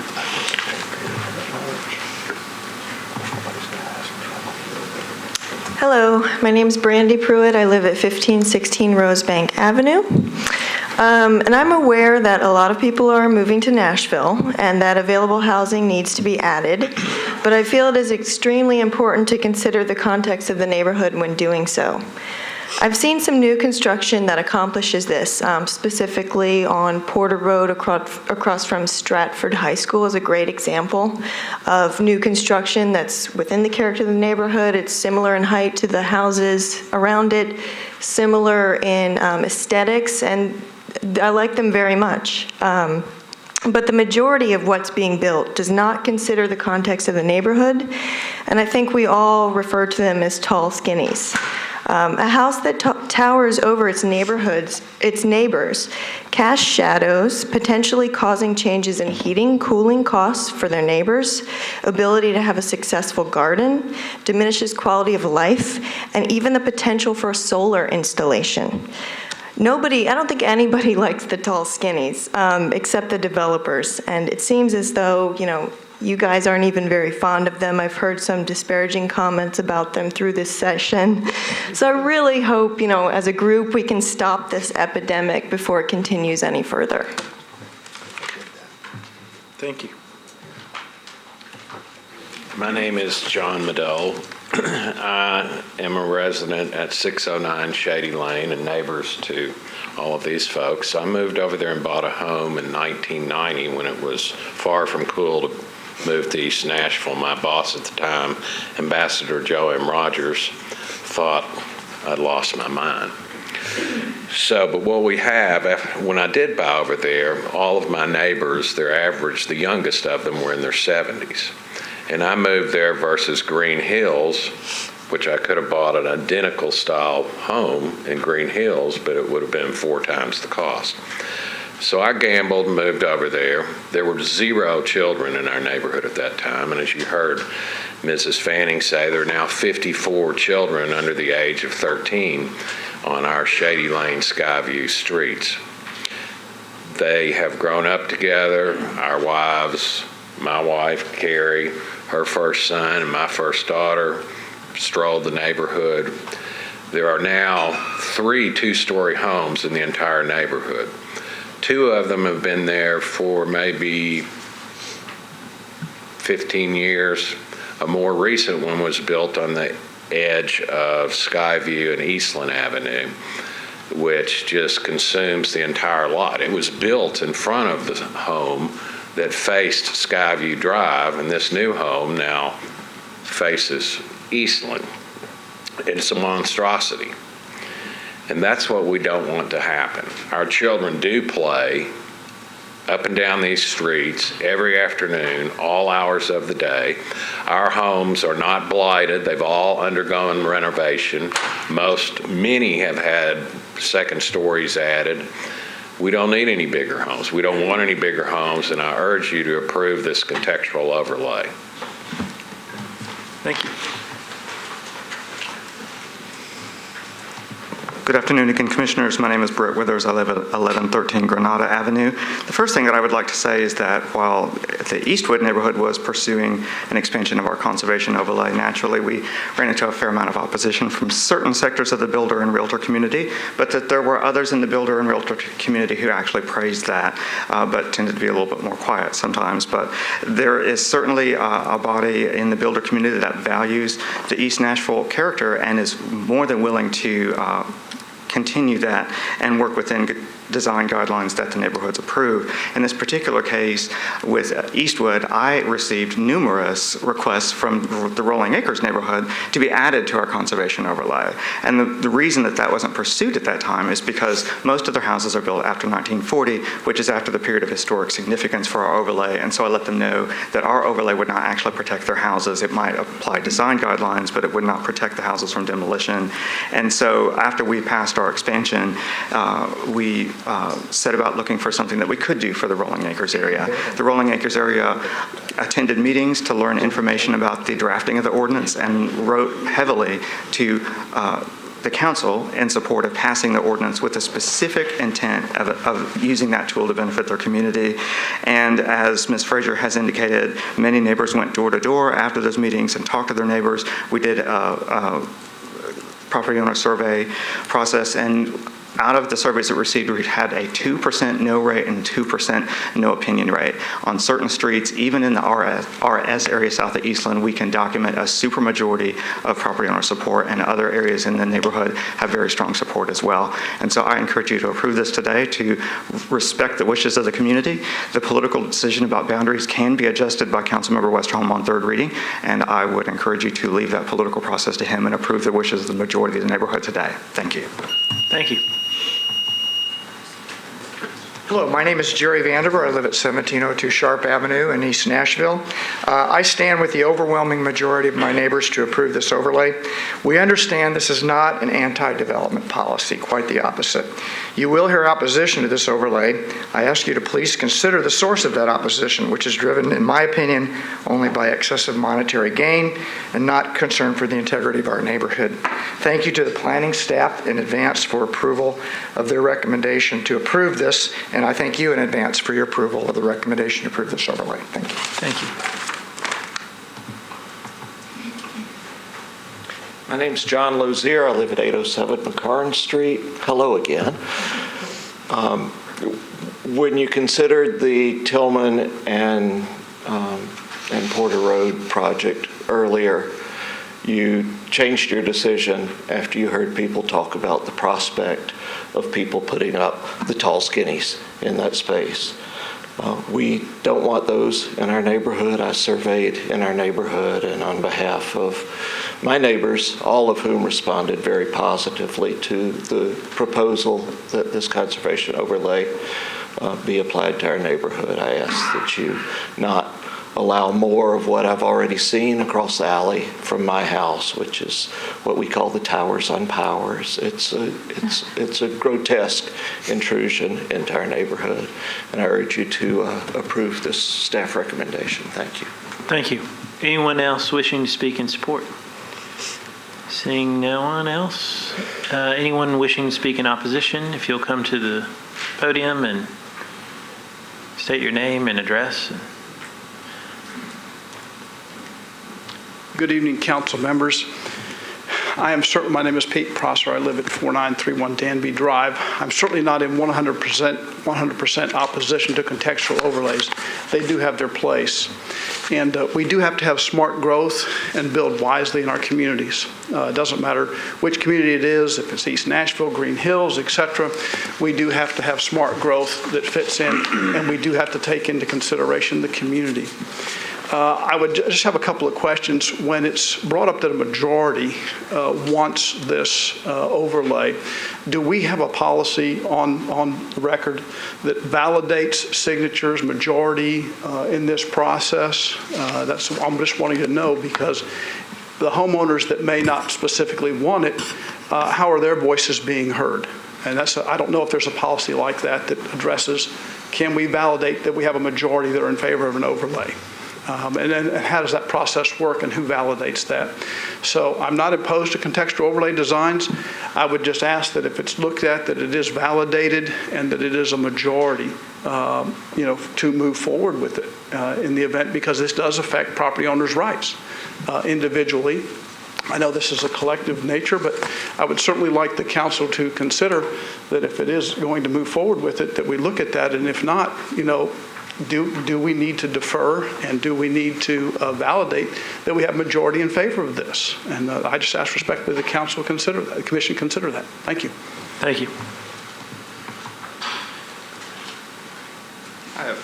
paperwork for you. Yeah, please give it. We'll make note of it. Thank you. Oh, we're going to pass it. My name's Greg England. I live at 541 Skyview Drive. Our house is on the south side of Eastland Avenue, on the golf course side of Skyview Drive. My wife and I are in opposition to the proposed contextual overlay district for our street. I, like the neighbor that spoke before me, am not opposed to contextual overlays altogether, and really I'm just in opposition to some specific requirements that the overlay, specifically the height of homes, given the topography of my property. But I've been told that the contextual overlay guidelines are not able to be changed, so that's why I have to speak in opposition to it. We feel our street is fine with the current RS 7.5 zoning, so my specific opposition is just for the south side of Skyview Drive at the golf course. For everybody else that wants the contextual overlay, that's fine. I would just like my street taken off of the list. I think our zoning is appropriate. Perhaps many who are in support of the contextual overlay were brought into support for change for fear of tear downs on our street and homes being replaced with zero lot lines or the dreaded umbilicals or tall and skinny houses. But our current zoning allows for one single family home per 7,500 square feet. We're not in any danger of tear downs being replaced by tall and skinny houses based on the current zoning, and the current property values, at least on my side, would be sort of cost prohibitive to tear a home down and put a new McMansion or something. So I think our current zoning is adequate. We have unique properties on the south side of Skyview Drive situated on large lots 3 miles outside of downtown, many having golf course views, and I don't wish to limit my or my neighbor's future home improvement projects beyond what the RS 7.5 zoning already allows. I think it gives us sufficient protections to ensure our community with the current zoning that our community keeps its appeal. Thanks. Thank you. Anyone else wishing to speak in opposition? Seeing none, rebuttal from the councilman.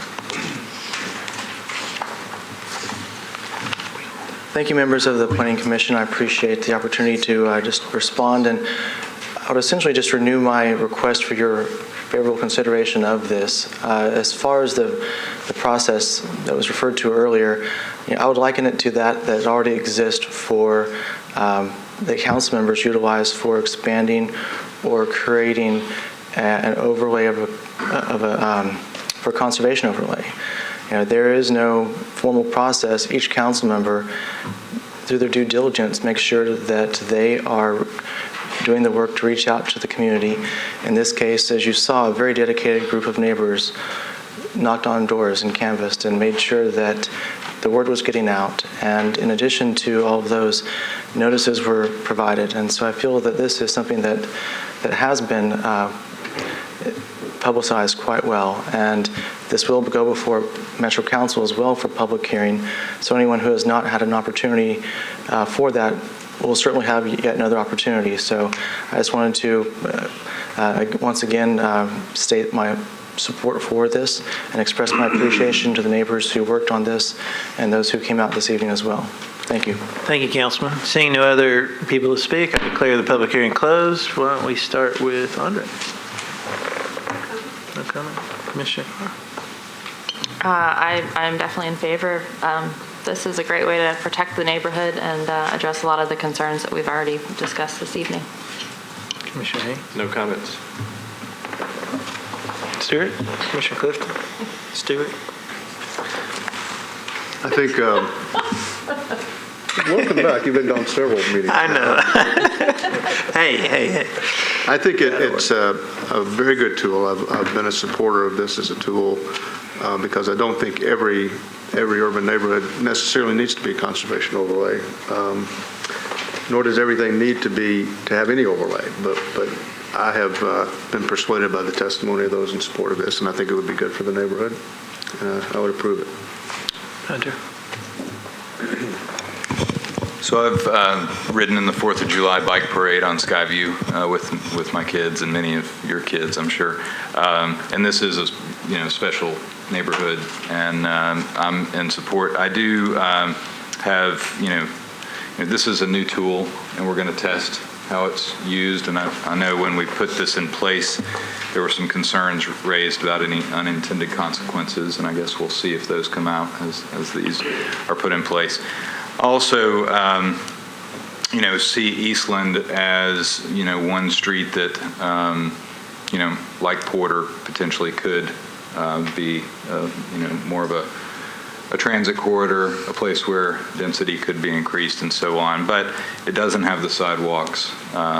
It's very much a suburban type of sort of post-World War II development along there. And so the likelihood of the infrastructure being able to support that is low. So I'm very much in support of this. Lily? No comment. Councilman? Thank you, Mr. Chairman.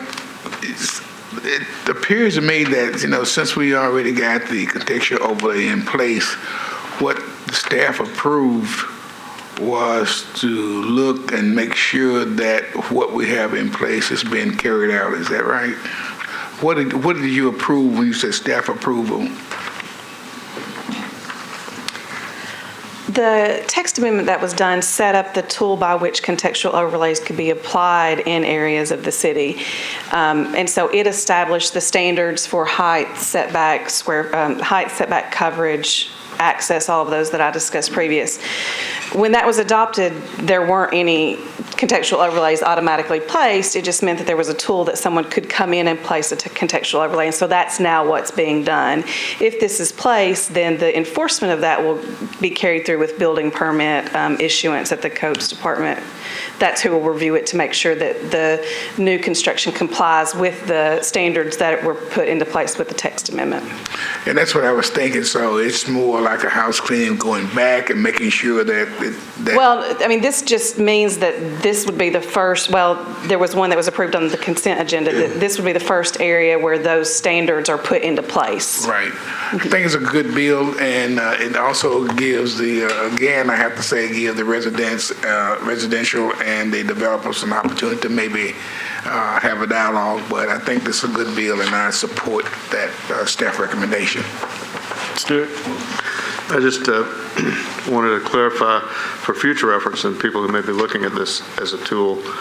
I think the existence of this contextual overlay as a tool to preserve, it's not meant. We're not meant to interpret it as a city that if you meet the requirements, then this commission or the council are required somehow to approve it. It just means that we better not approve it if they don't, because it's contrary to what we've adopted.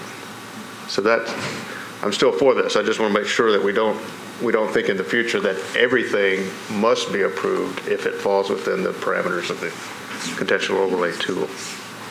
Thank you, Commissioner. Senator? I do have a question about, I suspect there are zoning amendment applications, probably building permits that are in process currently somewhere in here. Just want to be sure that, and we probably would have heard from them today, but if it was an issue. But I know I wasn't here, but I know there was a proposed development near this that crossed through this to get to Eastland, and I don't know if this would impact that one. I don't even know if it was approved or not. That's the item that's on Eastland, and actually we have had conversations with them in that there's not a home that's being proposed on the front of that project anymore along Eastland, but if there was one that was going to be proposed, they understand that that home will have to meet the standards of the contextual overlay. The piece of the property that is along Eastland is included within this, and they do understand that. Okay, and then this would, of course, this doesn't go into effect until council approves and the bills. That's correct. This would be, once this body makes its recommendation, then it would be, and it's back on the agenda for the council, it would be pending legislation. And unless a homeowner already has an approved building permit, then they would not be able to proceed forward. But if they've already pulled their building permit and it's been approved, or the site plan's already been approved, then they could move forward even though this was pending. It's state legislation went into effect January 1 that sets those parameters for when you vest. So just so, I know we've talked about the pending legislation quite a bit in other cases, but just so the neighborhood understands that our action tonight to approve this doesn't trigger the pending legislation. It's already pending legislation, is that correct? Or does our action tonight? No, it will. Once it's actually put back, it's one of the steps that you have to go through for legislation to be pending and therefore effective for the different departments within the metropolitan government. So this is one step, a very critical step, that now leads to it being pending once it's put back on the agenda in front of the council. So tomorrow, if someone applies for a building permit, does that hold up their building permit until the legislation passes? I would say so, actually. I would say that if a property owner went in to pull a building permit tomorrow, I would hope that the codes department would check to see if the recommendation had already been made by this body, and we would indicate that they had.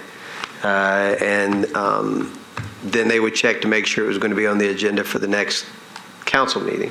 And assuming that that is the case, then they would not issue. Then they would look at the permit and then make an evaluation about whether the permit was repugnant to the legislation that was pending. And so just because you could still go pull a permit for your home on Shady Lane or Skyview, but it would, that permit, what you're requesting, would then be viewed against this legislation to see, is what you're trying to do repugnant to what this legislation is trying to achieve? And if so, then they would deny the permit. Any other discussion from the commissioners? I need a motion to approve or disapprove. Move approval.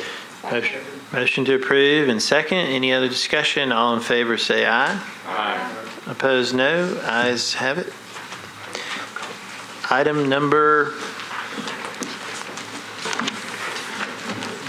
20.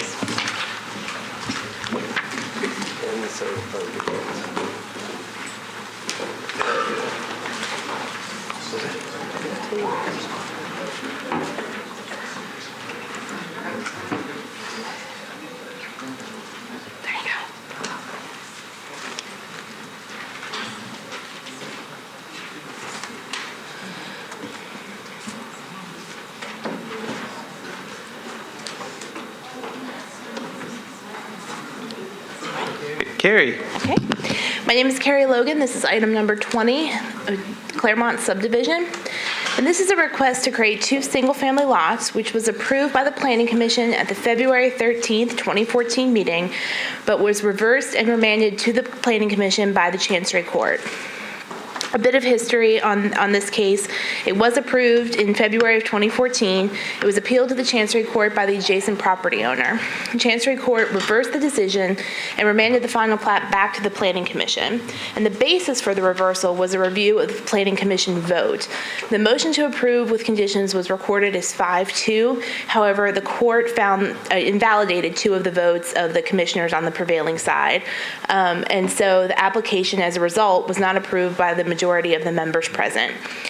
The court remanded the case back to the Planning Commission for further proceedings consistent with the court's conclusions. And a note, one of the votes that was invalidated was due to the chair's practice of being counted in the majority. That has been amended into the rules and procedures so that there is a written rule on the topic. After the Planning Commission's vote, the final plat was recorded, but there's been a hold on the building permits pending action by the Chancery Court and now pending action by the Commission. And during the same time frame as the first time this final plat was heard, the Planning Commission was also evaluating whether to review subdivisions under the 1-tier or 2-tier approach of the previous subdivision regulations. The new subdivision regulations for infill development had not yet been adopted. And so, as advised by the Department of Law, this application was reviewed under the subdivision regulations in effect at the time the application was initiated. And at the February 13th, 2014 meeting, the Planning Commission approved the plat using the 1-tier approach or interpretation of the previous subdivision regulations.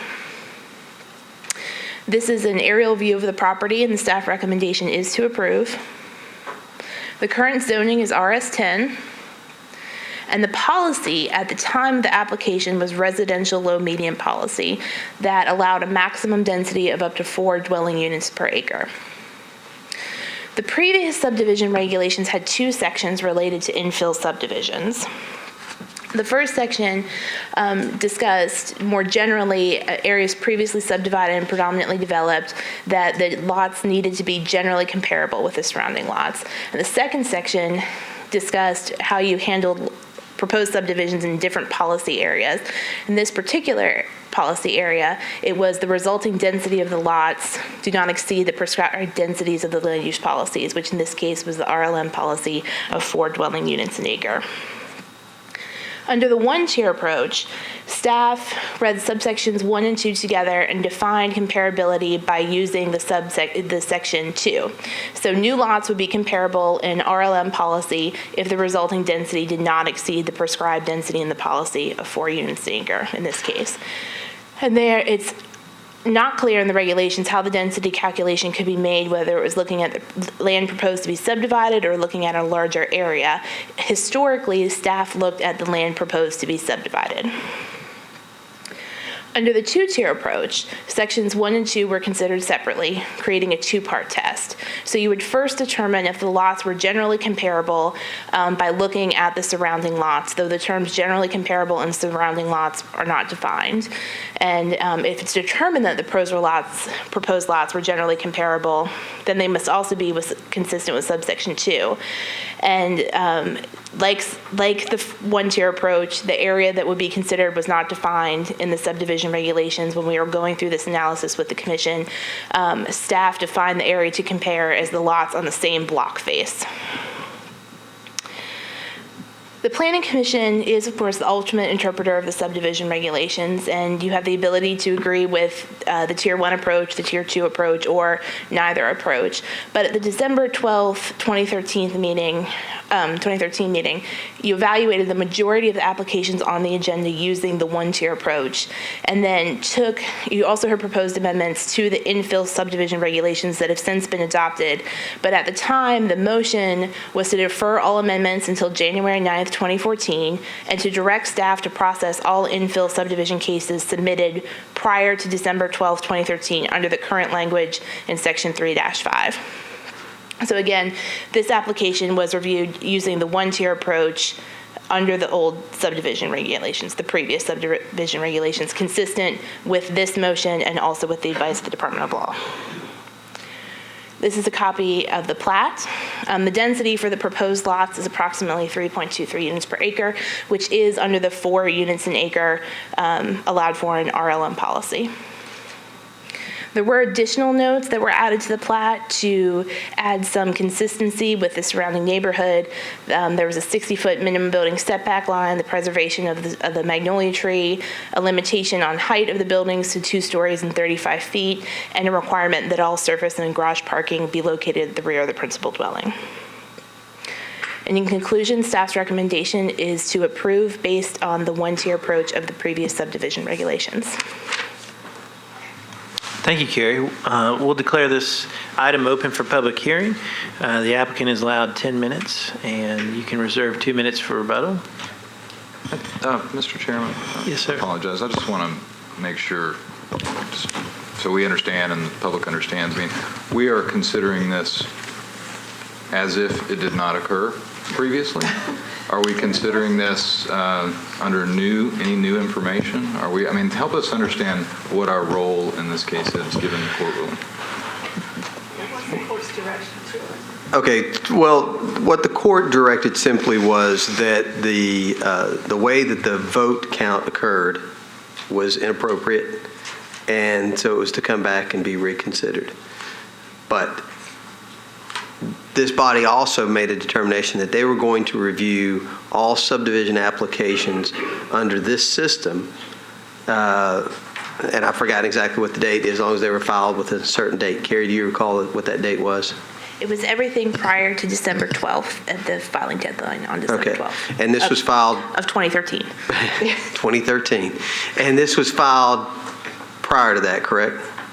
Okay.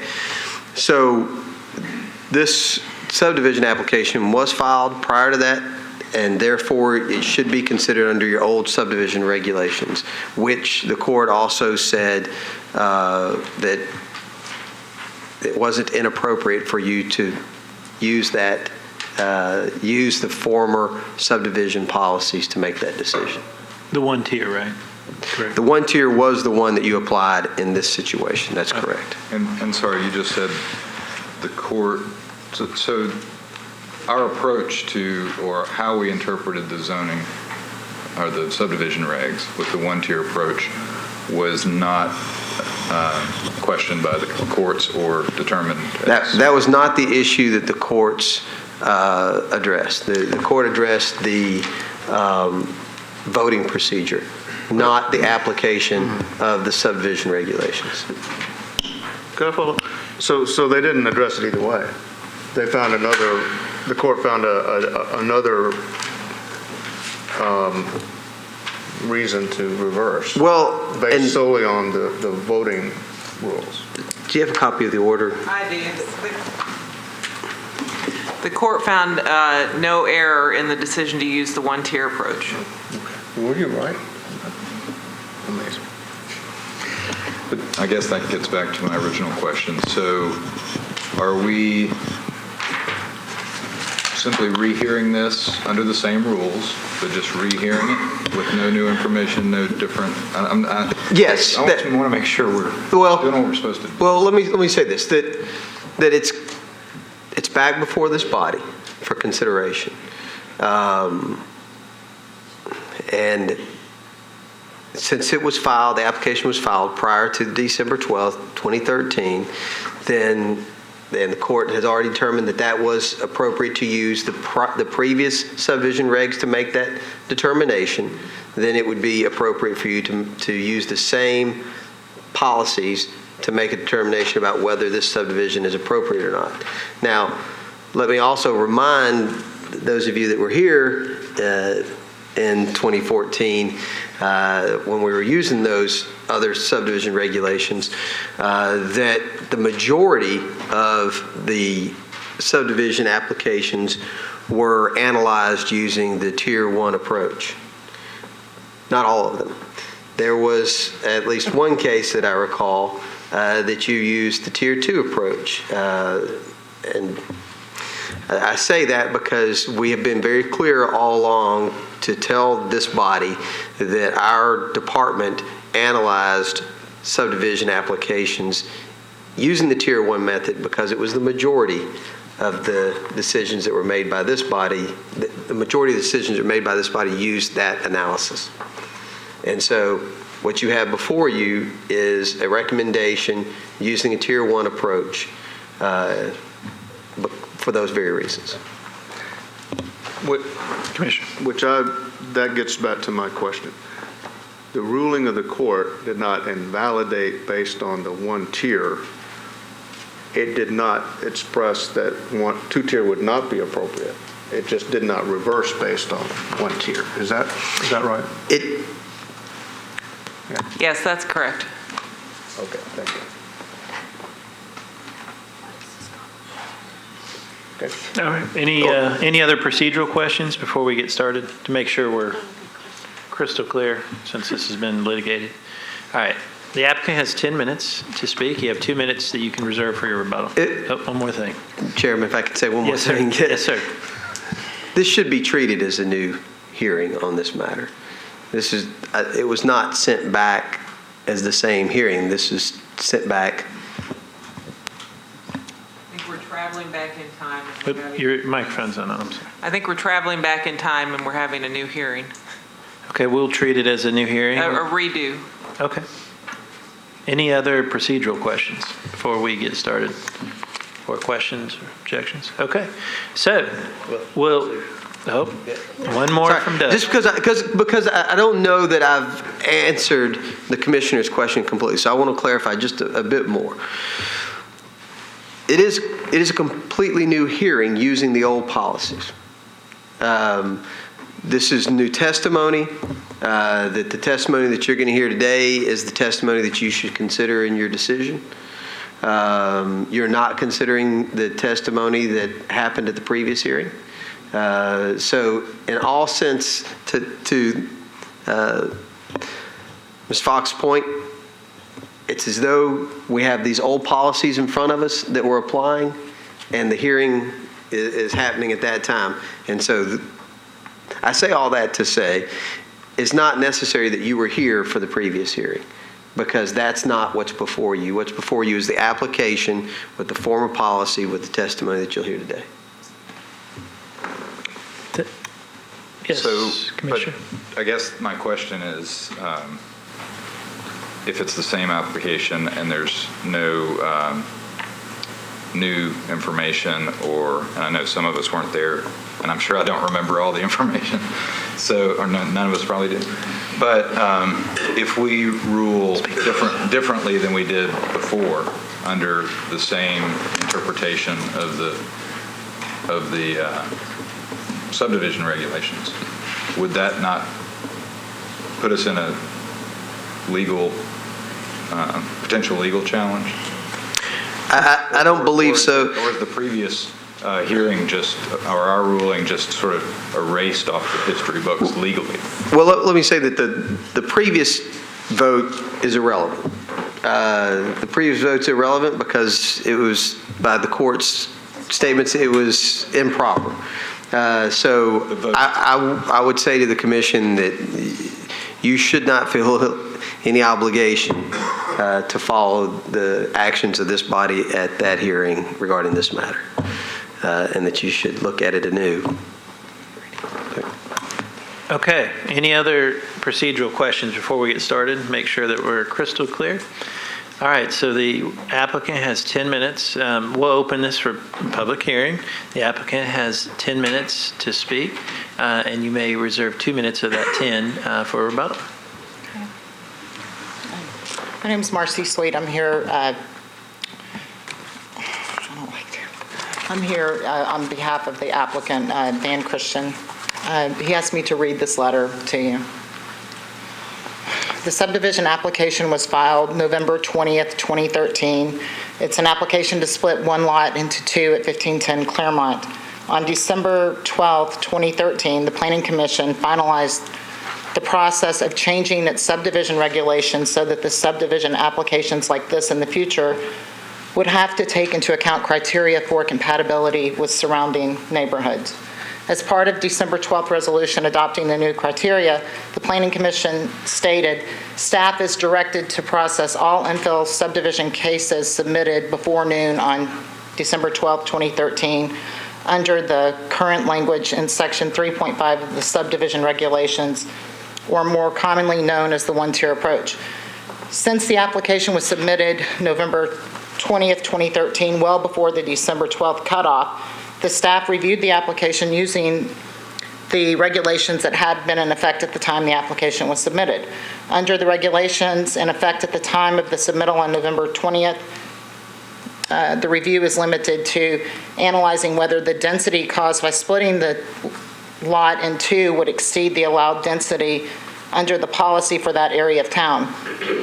In this case, the staff explained that the RLM policy supports low to medium intensity development with a maximum density of 4 units per acre. The density of the proposed subdivision meets the RLM policy. Accordingly, the Department of Law and staff is recommending approval. To further support that the MPC should consider the one-tier approach be applied, Chancellor Perkins ruled the following. Mr. Christian's application to subdivide his lot was filed November 20th, 2013 under the one-tier standard, which applied to subdivision applications submitted before noon, December 12th, 2013. The MPC or the staff were only required to consider certain square footage questions. It is undisputed that Mr. Christian's application satisfied the bare square footage requirements. Chancellor Perkins further stated, given that the plats in support of Mr. Christian's subdivision application were revised on December 12th, 2013, petitioners assert that the subdivision application should be considered under the later enacted two-tier approach. The court respectfully disagrees. The commission was authorized to treat Mr. Christian's application as being filed as a pre-December 12th, 2013 application. My surveyor submitted a complete application to the planning department, and it appeared on the agenda November 20th as defined in the subdivision regulations adopted March 9th and last amended June 13th, 2013 as the official submission date. It is undisputed that my subdivision adheres to the subdivision regulations adopted in May 2011 under the one-tier approach. Here's a brief history of events between October 8th and the date I received the approval letter in writing from the Planning Department. I made an inquiry to the Planning Department on October 7th, 2013. On October 8th, I received an email from Brandon stating the proposed lot is in compliance with the subdivision regulations and meets the minimum zoning requirements. In addition to compliance, he stated that it would be approved administratively. I engaged and hired Mr. Greg Terry with James Terry and Associates within a few days of receiving the email from Brandon's review of the proposed plat. Mr. Terry submitted the paperwork, and as I understood, was proper procedure in his profession that included the water and sewer and NES. My official submission date was November 20th, 2013. I have read the official submission date in the regulations, and it states the date on which the application appears on the Planning Commission agenda. Despite my personal views on how this process has been handled, I once again complied with the Planning Department and the MPC. The case was heard before the Commission and approved the subdivision 5-2. My neighbor's attorney challenged the MPC's approval, stating that the application was incomplete. Plat submittals made to the original plat to appease the neighbor's concerns disqualified my application as being treated as a pre-December 12th application, and further stated that the MPC acted illegally. The MPC was also accused of acting arbitrarily in approving the subdivision request. Furthermore, Mr. Purcell stated in his brief the MPC violated his client's due process and made many other frivolous attempts to dissuade the chancellor. These attempts were not successful. I respectfully ask the Planning Commission to understand how I was singled out from exercising my rights as a property owner from the beginning of this process. It's very clear by the Planning Department staff report that if this application is not approved, politics are to be blamed. I urge you to vote for approval of the subdivision as the Department of Law and the planning staff recommends. I will conclude by reading Chancellor Perkins' memorandum in final order. If the court were in a position to reach the merits of the MPC's decision to approve the subdivision request, the court would, in alternative, affirm on the basis of its conclusion that the MPC was permitted to use the one-tier approach to address subdivision applications received before December 12th, and in deference to the standard of review applicable to common law writ of cert.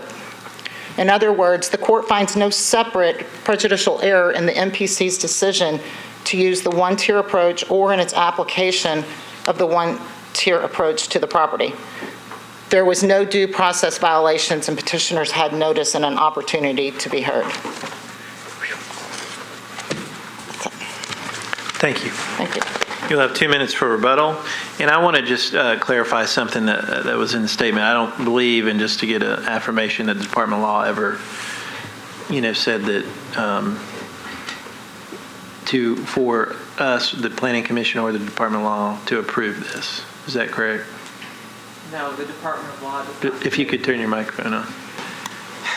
The Department of Law does not recommend either way.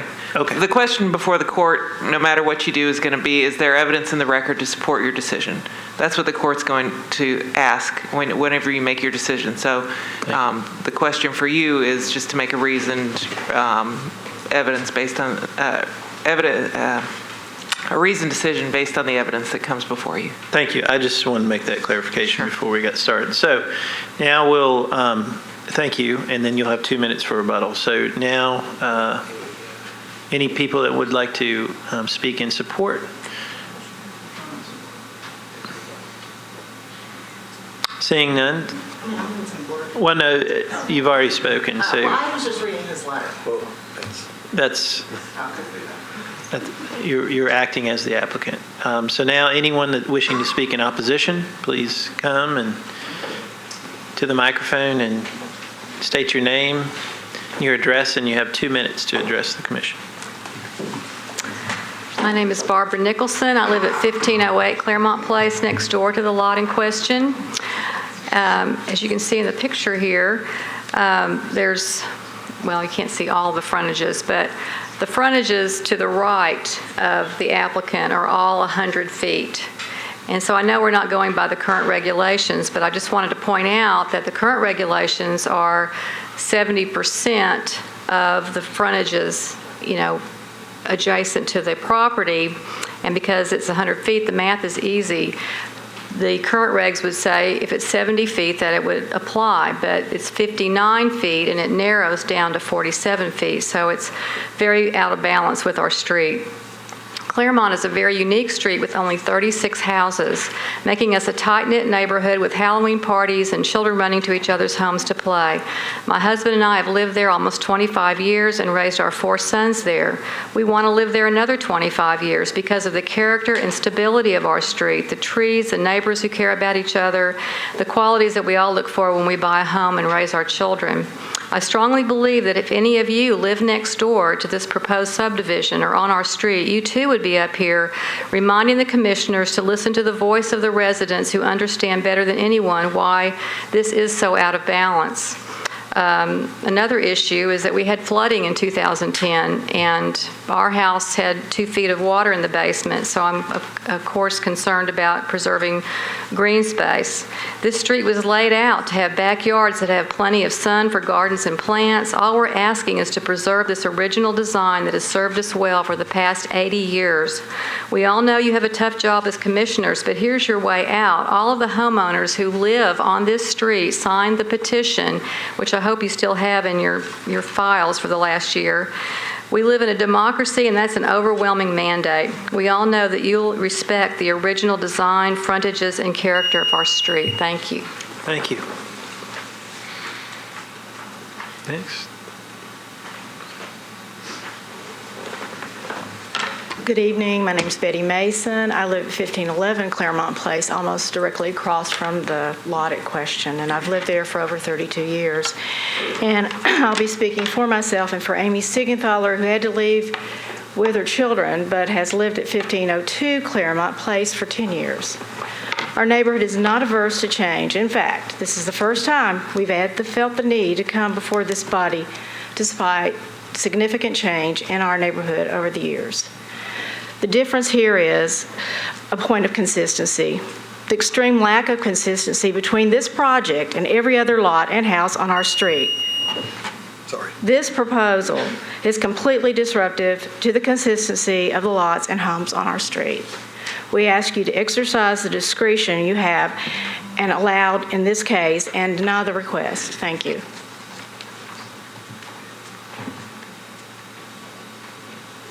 Hi, my name is Katie Porterfield, and I live at 1500 Claremont Place.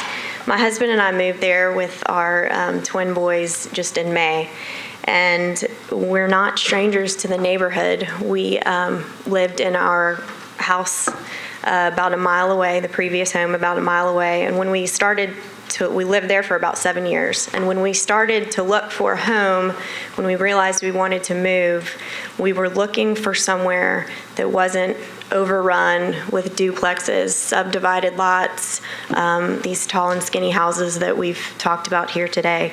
We thought we found that in Claremont. Claremont is as Mayberry as it gets, and as we have talked about, the majority, everyone on this street is against this. So I'm just asking you, please help us preserve the character of the street and listen to the voices of the people who already call Claremont home. Thanks. Thank you. Hi, my name is Ann Lacey Wallace, and I live at 1477 Claremont Place. We've lived there for 5 years, my husband and I, and I don't believe that this subdivision is appropriate for our street. The frontage of the lot would be almost half of what the current frontages are of all the other lots, and everyone on the street has signed the petition. We're all opposed to this, and I just hope that you will listen to all of the voices here tonight. Thank you.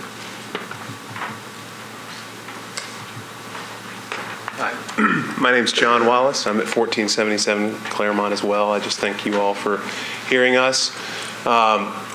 We, as my wife said, we've bought on Claremont 5 years ago. We've lived there, as everybody has voiced, a tremendous street where everybody is very invested in the neighborhood and the community around the street. And we bought there because of that. We bought there because it's a street that you drive down, and it's, a Mayberry, Norman Rockwell, whatever you want to call it. Beautiful houses. I feel like this, I'll be honest with you, I feel like this is, it feels a little bit like this happened regardless of whatever the rules are and the law. It feels very much like it was tried to be sort of snuck in, and thankfully somebody recognized that there needs to be a two-tier approach, whatever that means, but other qualifications need to be considered besides the ones that were considered when this was approved. And I think it's, quite frankly, to consider something on a formality of is crazy to me in terms of instead of what's right and by today's standards. And I think it's important to note that as they said here, that everybody on the street signed the petition. The man's a property owner, but he also doesn't live here in Nashville. He rents the house. I hope you will consider all of that and consider our desires as neighbors who are fully and heavily invested in this neighborhood. Thank you. Thank you. Hello. Let's see. Okay. As a lifelong Nashvilleian and as someone who grew up next door to the proposed building, I care very much about retaining the character of this street and our city overall. I am pro-growth and pro-infill development, but also strongly support historic preservation to retain the character of places that give us our identity. The Nashville Next process was very productive, and I agree completely with their conclusions to focus on hubs of higher density with strong transit connections between them. One of the strengths of this plan is the possibility to rein in the apparent randomness of many developments, with eyesores of so-called tall and skinnies popping up everywhere, and that's exactly what we're trying to prevent from being built here. Please do not approve this building. Thank you. Thank you. Thank you. My name is David Tulane, and I have happily lived for 47 years at 1493 Claremont in a great neighborhood. As has been mentioned by many of my neighbors, 100% of the people on our short street have signed a petition asking that the subdivision property of 1510 not be approved.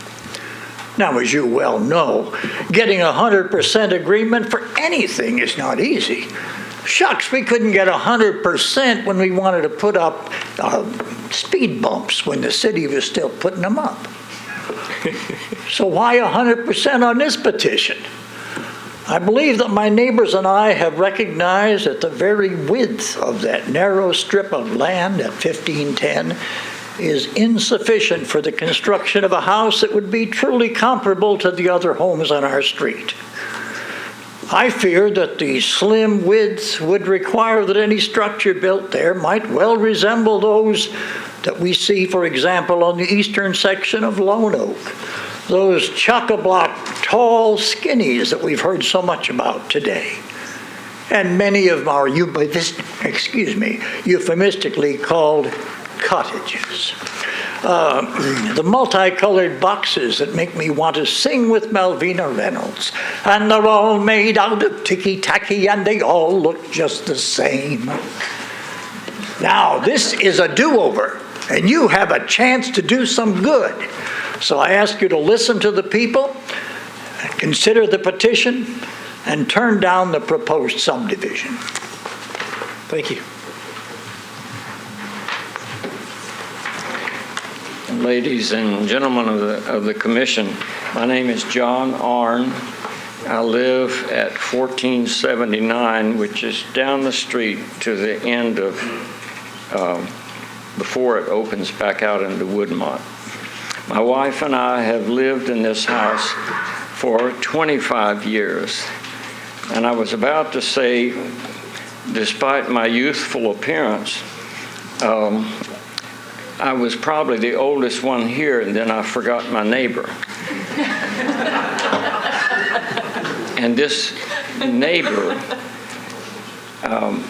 neighborhood means a lot to us. We're old enough, as is David, that we've watched the demographics change, and we've welcomed that. We've watched tear-downs happen, and with one exception, we welcome that because what was put up in those places were beautiful homes, and they not only meet the character of our neighborhood, they enhance it. And so we are privileged to live there. I will only, in the interest of time, I would just say that I think all of us representing this proposal to you, that we just urge you to reconsider and rescind your previous position of recommendation. Thank you so much. Thank you. Hi, I'm Andy Stahl. I live at 1503 Claremont Place. I'm not going to outdo Mr. Tallene with songs or jokes. I just want to say that I've heard tonight you use discretion and take into consideration what the neighborhood and what the people think. And I'm not saying anything new here. The petition's been signed. There's an overwhelming majority, if not absolute consensus, that this is the wrong thing to do. I don't think there's any compulsion procedurally or technically to honor the one-tier approach or the earlier decision. And I think it's overwhelmingly obvious that the right thing to do is to consider what the community wants under the two-tier approach and what's permissible under the two-tier approach. Thank you. Thank you. Could we change the aerial to the plot you had up earlier?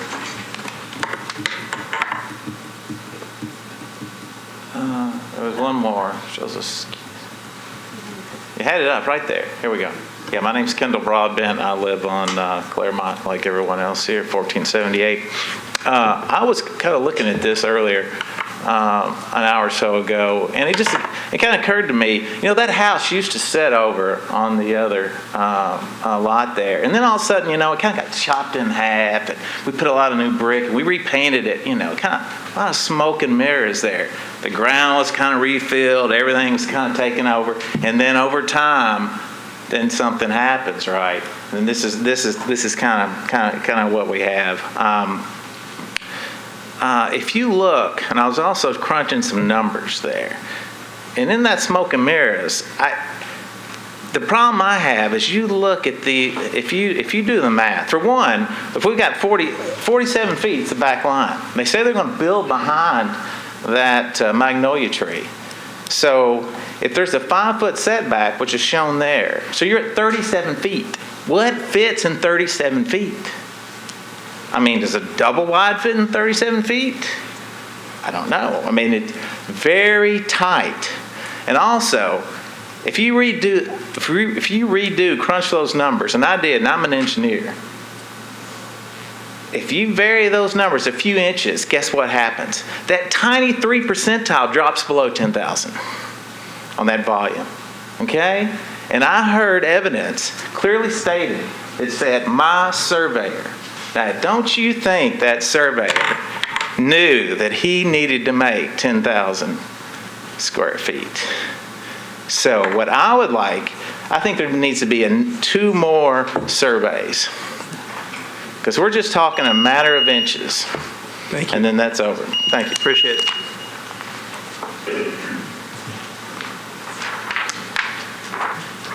My name is Gary Nicholson. I live at 1508 Claremont, right next door to the proposed subdivision.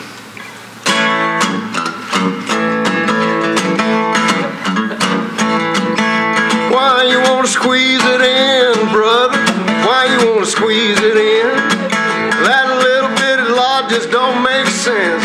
Why do you want to squeeze it in now? Why you want to squeeze it in? I moved here 25 years ago 'cause I love builds a little house and crowds us out. It won't look like it should, no, it won't look like it should. He tried to get his plan approved before you changed the rules. Now if he tried to subdivide, it's something he can't do. No, you'd never let his plan go through. So don't let him squeeze it in, good people, don't let him squeeze it in. That little bitty lot just don't make sense. Don't let him squeeze it in. No, don't let him squeeze it in. Everybody likes to make money, we all understand. But how's he gonna build a house worth selling on a little bitty piece of land? On that little bitty piece of land. Oh, so don't let him squeeze it in, good people. Don't let him squeeze it in. That little bitty lot just don't make sense. Don't let him squeeze it in. Don't let him squeeze it in. It's never gonna look the way it should. We save our neighborhood.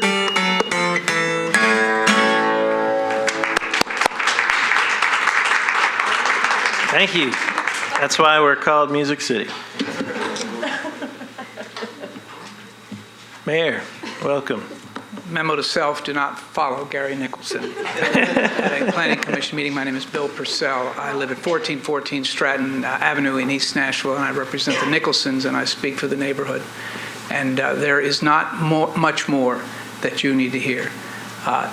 There are rare occasions in life, and I really can't tell you how many you will ever have, where you have a chance to look at something again and do the right thing and do it the right way. And because of our system of justice, not for any other reason, this planning commission has that opportunity to start here with this neighborhood, with this street. The planning staff, the deputy director, made it clear. It's in your hands totally and fully. The legal department this time made it clear that as long as your decision is supported, your decision not only will be right, but can be upheld. So in this particular case, not only do you have the power, the ability, and the authority, not only do you have the legal right to make a decision to save and protect this neighborhood, but indeed you have precedent as well. Yes, there is a majority of decisions that's been described to you, but you will also remember, those of you who were here, on Wallace Lane, in Vailwood Heights, in December of 2013. Same rules, same facts, same situation. This planning commission denied the subdivision, did so without any difficulty, saying it is not generally comparable due to the irregular shape of the lot.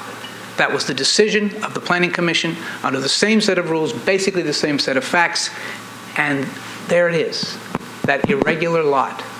It's right here in this case, right in front of you, irregular as to the street, irregular as to its own shape and size, irregular in every way. You have the right and the ability, and I think you have the duty to save this neighborhood. I'd ask you to deny this subdivision. Thank you, Mayor. Anyone else wishing to speak in opposition? We have the rebuttal. You have 2 minutes for the rebuttal, the applicant. Hi, Marcy Sweet. I believe the lot that he's referring to, Mr. Purcell was just talking about, was a flag lot that looks absolutely nothing like this lot. This lot's 59 feet in the front. There are lots on the street on Claremont that are 50 feet. I have seen 5,000 square foot homes be built on lots this size. And as far as one of the neighbors mentioning that Van Christian is not, does not live here, no, he doesn't, but he's from Nashville. His kids grew up here. They still live here. I don't know why that's been such a big issue that people want to bring up that he's not from here. I think that basically the neighbors are just asking you to overlook the law and throw it out and just, deny it, or because they want that. We followed every single thing we were supposed to do, and I just ask for you to approve it. Thank you. Seeing no one else to speak, I declare the public hearing closed. And how about we start with Commissioner Farr?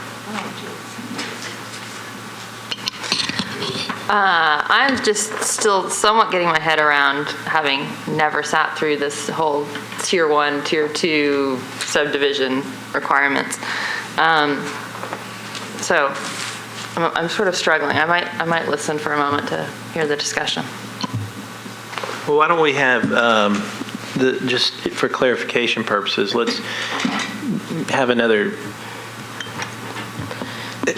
And before we get too far into that, Carrie, if you don't mind, I mean, it wasn't that the policy changed. It was a way of interpreting the exact same policy in two different ways.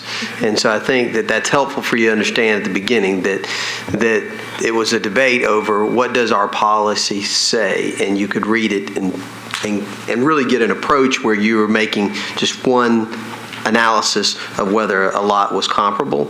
Okay. Or you could read it where there was actually 2 steps in making that determination about whether it's comparable. So I say that as sort of a background so you'll understand hopefully what she's about to cover. I guess where I'm struggling is Put your microphone on. Where I'm struggling is I've kind of gotten used to how we look at it now and going back to take a whole different approach, whether it's 1 tier or 2 tier, to figuring out whether it's compatible or not. I mean, just at first glance, it doesn't look compatible to me by any stretch, but obviously there was more to it that was discussed at that meeting a year and a half ago. So with the previous regulations, there were 2 sections. The first section had the generally comparable language, and the second section was called Criteria for Determining Comparability. And in that section, it talked about areas policy at RLM, and that the way to determine comparability was that the resulting density of the lots does not exceed the prescribed density of the policy. In RLM, that would be 4 units an acre. And so when you read those sections together, it's sort of 2 defines how you determine generally comparable in 1. There was also an argument that those 2 sections meant something different, and they were 2 steps in a process versus 1 step that was read together. And the 2 steps would be determining that it is generally comparable and that also it had to meet the prescribed density of the policy. And in that case, this would meet the density, but is it generally comparable? And we took the 1 tier approach, meaning we were looking at those 2 pieces together. In the majority of cases that you heard, yes. And in this one? In this one, yes. Okay. I'm still going to listen. Commissioner McGuire? I want to listen to, I was at that meeting and was in part of the discussion, so I'd like to hear where we are today. All right. Well, we'll go down to Councilman Hunt. Do a circle. Well, it seems like I vaguely remember some elements of this issue. But I don't remember nothing about to talk about. I don't remember enough to discuss it, but I was just looking at something that was talking about the existing zoning. Single-family residential RS10 require a minimum 10,000 square foot lot, and it's intended for single-family dwellings at a density of 3.7 dwellings per acre. And that's a standard of RS10, 10,000 square foot lots.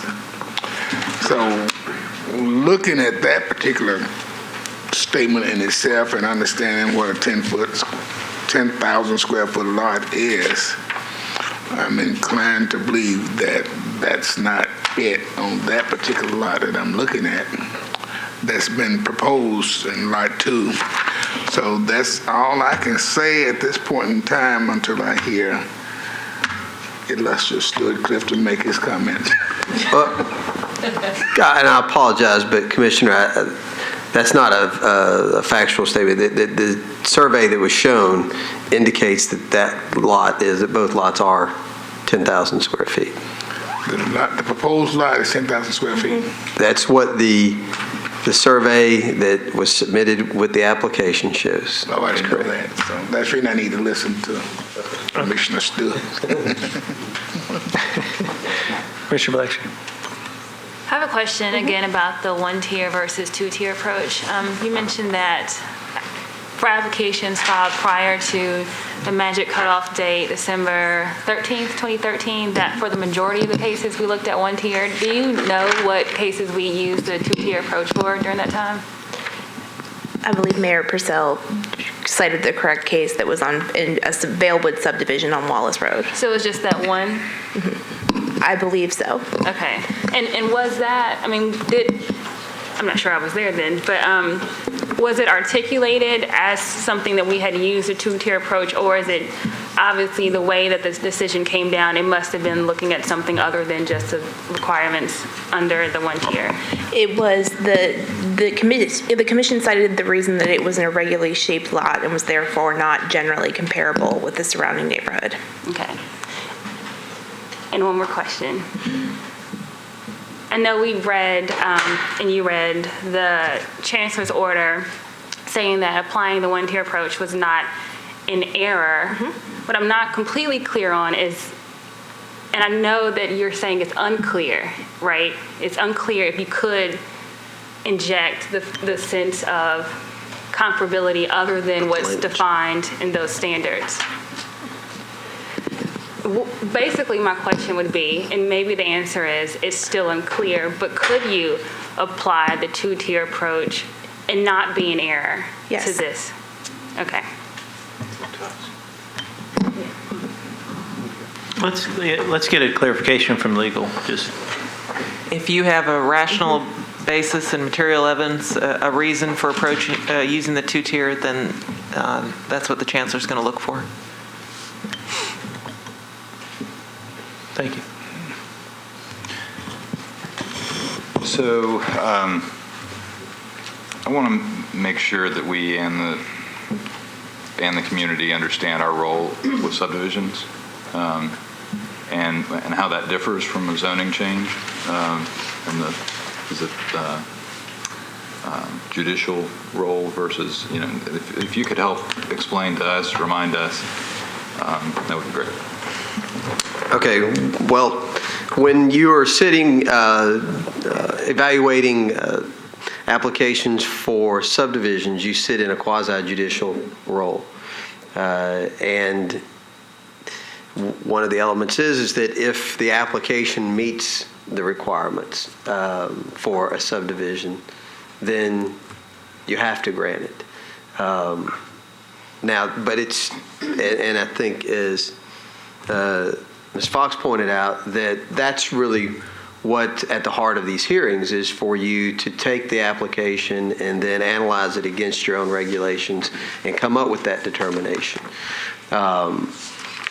The uniqueness of the issue that arises with the one-tier versus two-tier approach is quite literally, are you doing that determination solely on a objective or criteria, or is there something more subjective to that determination?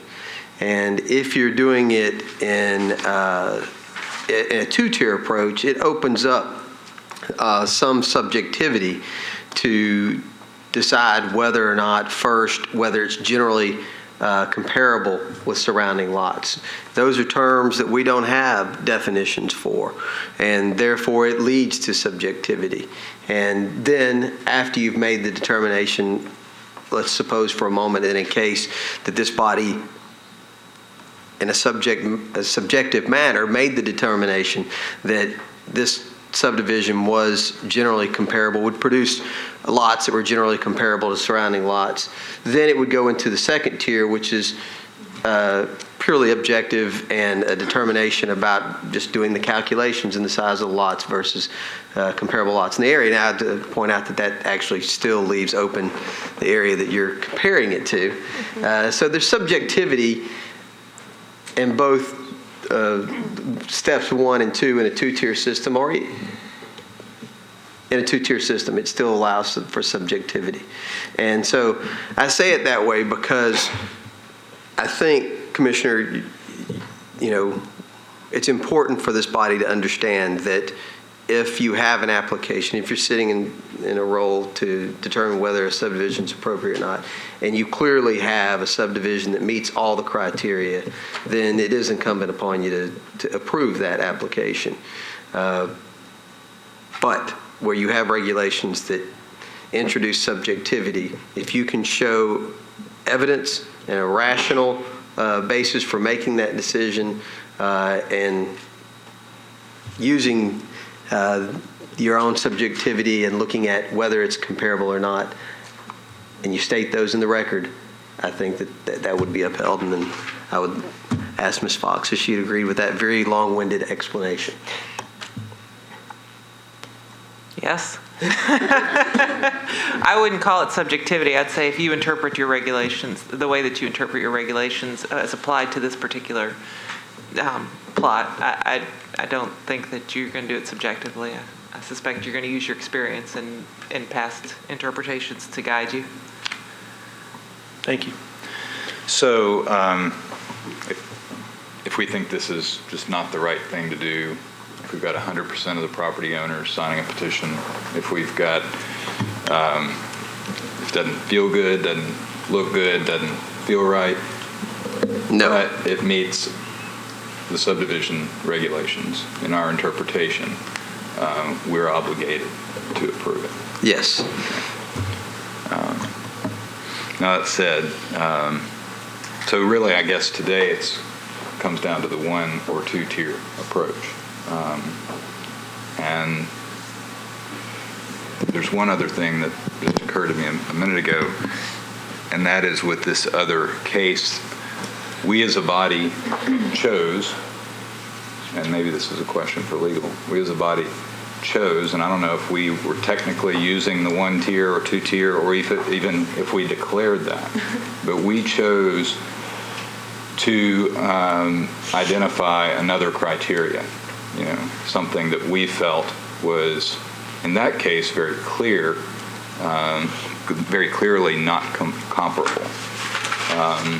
And thus, I think I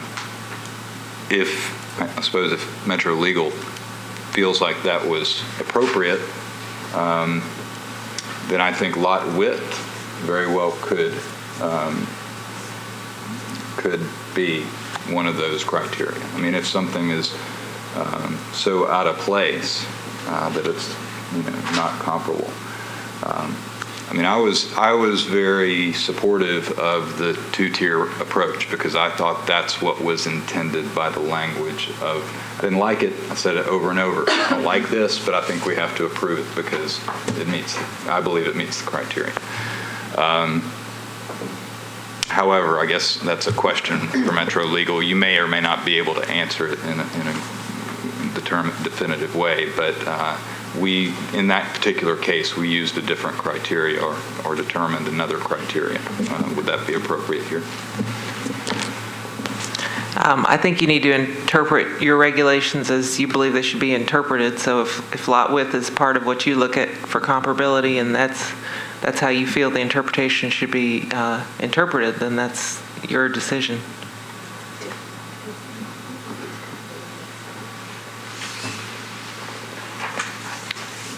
Thank you. Commissioner Clifton? This has been an interesting case. I actually have to agree with some of the statements about the impact of neighborhood feelings about this. It really doesn't matter to me whether all of the neighbors are against it or for it. It shouldn't matter to us as a matter of law. Pete Seeger, on the other hand, is, I think, a pretty good reason to vote against this. But that was a little obtuse, but you got it. I'd like to look at what we'd be doing here if we once again looked at the one step. The one-step approach is essentially what we have here under criteria for determining comparability. That's the one step, looking at that, and not number 1, but number 2, period. So under number 2, we see A through E which essentially says that we cannot approve something that is illegal under our current zoning code. That's what that would say. Even without using the word comparability, we cannot approve something that doesn't meet A, B, C, D, and E. We can't approve something contrary to the general plan. And we don't do that today. That's no longer our law, is it?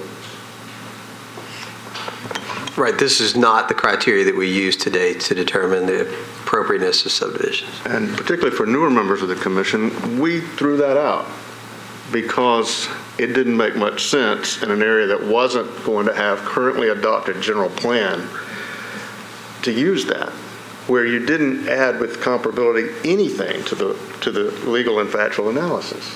We were there for a short period of time.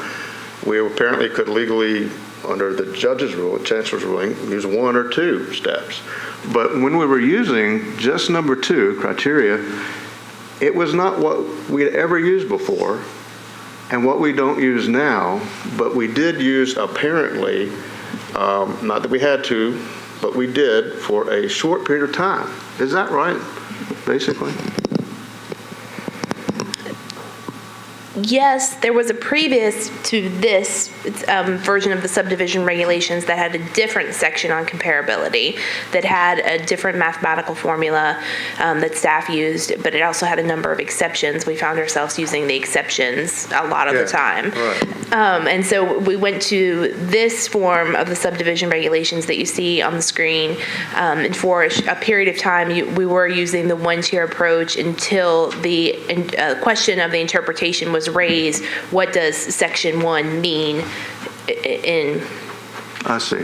with Section 2? But basically, I've been on the commission longer than a lot of people. And during almost all of those years, we used something that allowed us to look at things well beyond consistent with the general plan.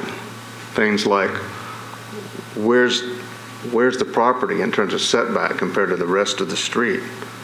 Width of the property. Basic things like that.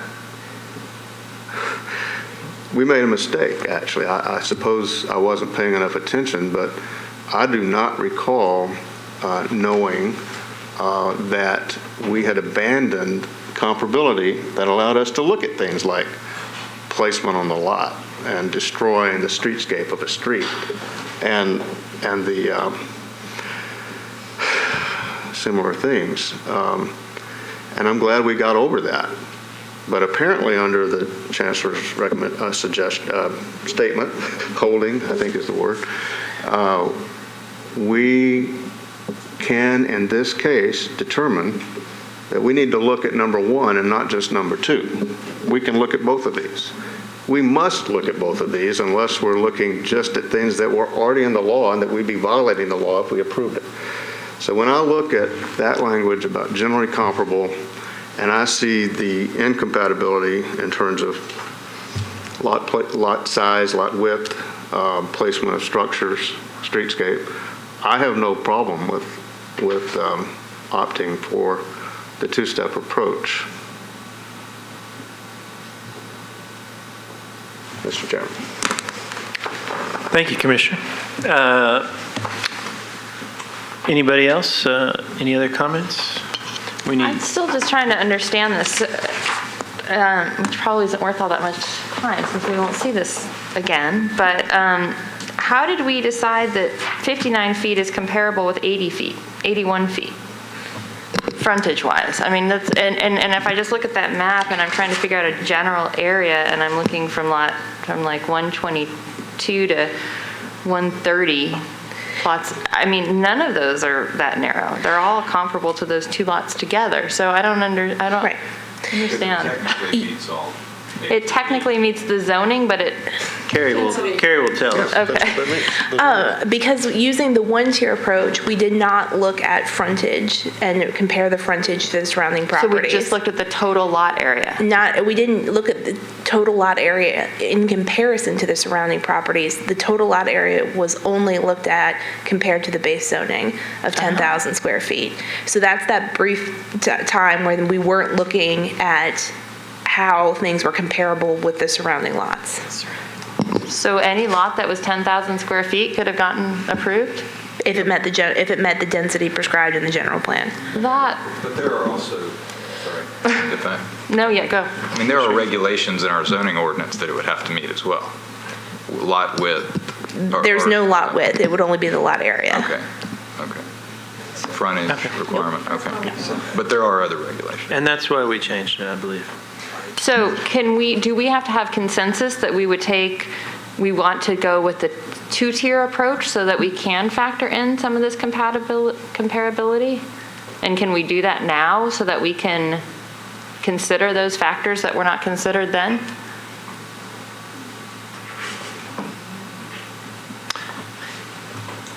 Wouldn't it depend on the nature of the motion?